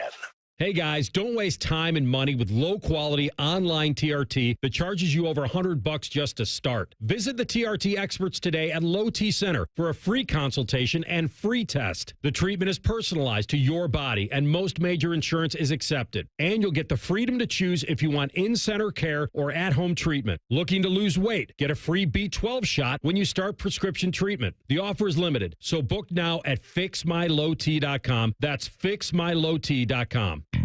Ever wonder where your go-to maintenance person gets the metal products they need to fix yours and everyone else's problems? The best in the business go to Metal Supermarkets for their wide variety of metal products and shapes to tackle projects from simple to complex. Metal Supermarkets is your source for all metals cut to size and ready fast. No minimum order with maximum service. Visit the family-owned franchise on North Wilson Road or at Columbus at metalsupermarkets.com. Discover uncompromising quality at a reliable price with Giant Eagle and Market District. Find everyday savings and bargains on produce, meat, and more. Look for signs throughout the store highlighting long-term lower prices. With our weekly sales, deals for days promotions, and My Perks loyalty program, Giant Eagle helps make the most out of every shopping trip. Surround yourself with savings at Giant Eagle and experience value like never before. Visit Giant Eagle and Market District today to see how easy it is to save. Bands are us when dreams don't get in. Bands are us. Right now, get $1,500 off a shower or tub replacement or $3,000 off a full bathroom remodel, plus low to no monthly payments. Call 380-225-BATH to schedule your free estimate or go to bathsareus.com. 380-225-BATH. Bands are us when dreams don't get in. Bands are us. Do your good-looking shoes hurt and you don't want to wear ugly shoes? At the Good Feet store, we could help you wear your heels, boots, and dress shoes again in comfort. Trade in your bad feet for good feet at the Good Feet store. Hey, it's Bobby Carpenter. Spring is here, and it's time to refresh your yard with Ohio Mulch. With 15 convenient locations in Central Ohio, it's easier than ever to get your mulch ready for the season. Need it delivered? No problem. Save $50 on home delivery when you order online. Whether it's mulch, soil, or even stone, we've got your yard covered. Visit OhioMulch.com today and spruce up your garden with the best. Ohio Mulch, landscape supply, greener, greener, better. For over 78 years, our family's been part of your love stories. At Diamond Seller, we offer bigger diamonds, better prices, and timeless designs for every chapter of your life. From your first yes to your forever I do, trust the jeweler who knows diamonds best. Visit Diamond Seller today. Hey, it's Leslie from Pella Columbus. I'm Wilson from that other window place. One of my favorite things, Wilson, is the look on people's faces when they see the end price for Pella windows. Yeah, I'm always hearing, does it look like I'm wearing my money britches? More like, I can't believe we get the Pella look and quality at these prices. Oh, you went the other way with that. You're hearing good things. Oh, this is awkward. Get the window that homeowners rated the leading window brand in Columbus at PellaColumbus.com. If my buttery smooth voice represents the photos in your social media feed, and this is closer to what real life is like. Social media can be fun, but remember, it's only showing you the filtered version of life. So when social media is stressing you out, check in on yourself and remember, it's not the whole story. For more tips on reducing your stress, go to mha.ohio.gov/check-in. A message from the Ohio Department of Mental Health and Addiction Services. Prescriptions require an online consultation with a healthcare provider who will determine if appropriate. Restrictions apply. See website for details and important safety information. Price varies based on product and subscription plan. Hey guys, let's talk ED because millions of men experience it, but not everyone can access or afford treatments like Viagra. Well, HIMS can help. Through HIMS.com, you can get a full range of treatment options for ED, including daily or as-needed meds through a 100% online process. It all starts with an online intake form. Get started at hims.com/joy, and from there, a medical provider licensed in your state will determine if ED treatment is right for you. If prescribed, your medication is shipped to you for free. Find the ED treatment that fits your needs with options up to 95% less than the brand names. Millions of men experience ED, but HIMS can help. To start your free online visit and save up to 95%, go to hims.com/joy. That's hims.com/joy for your free online visit.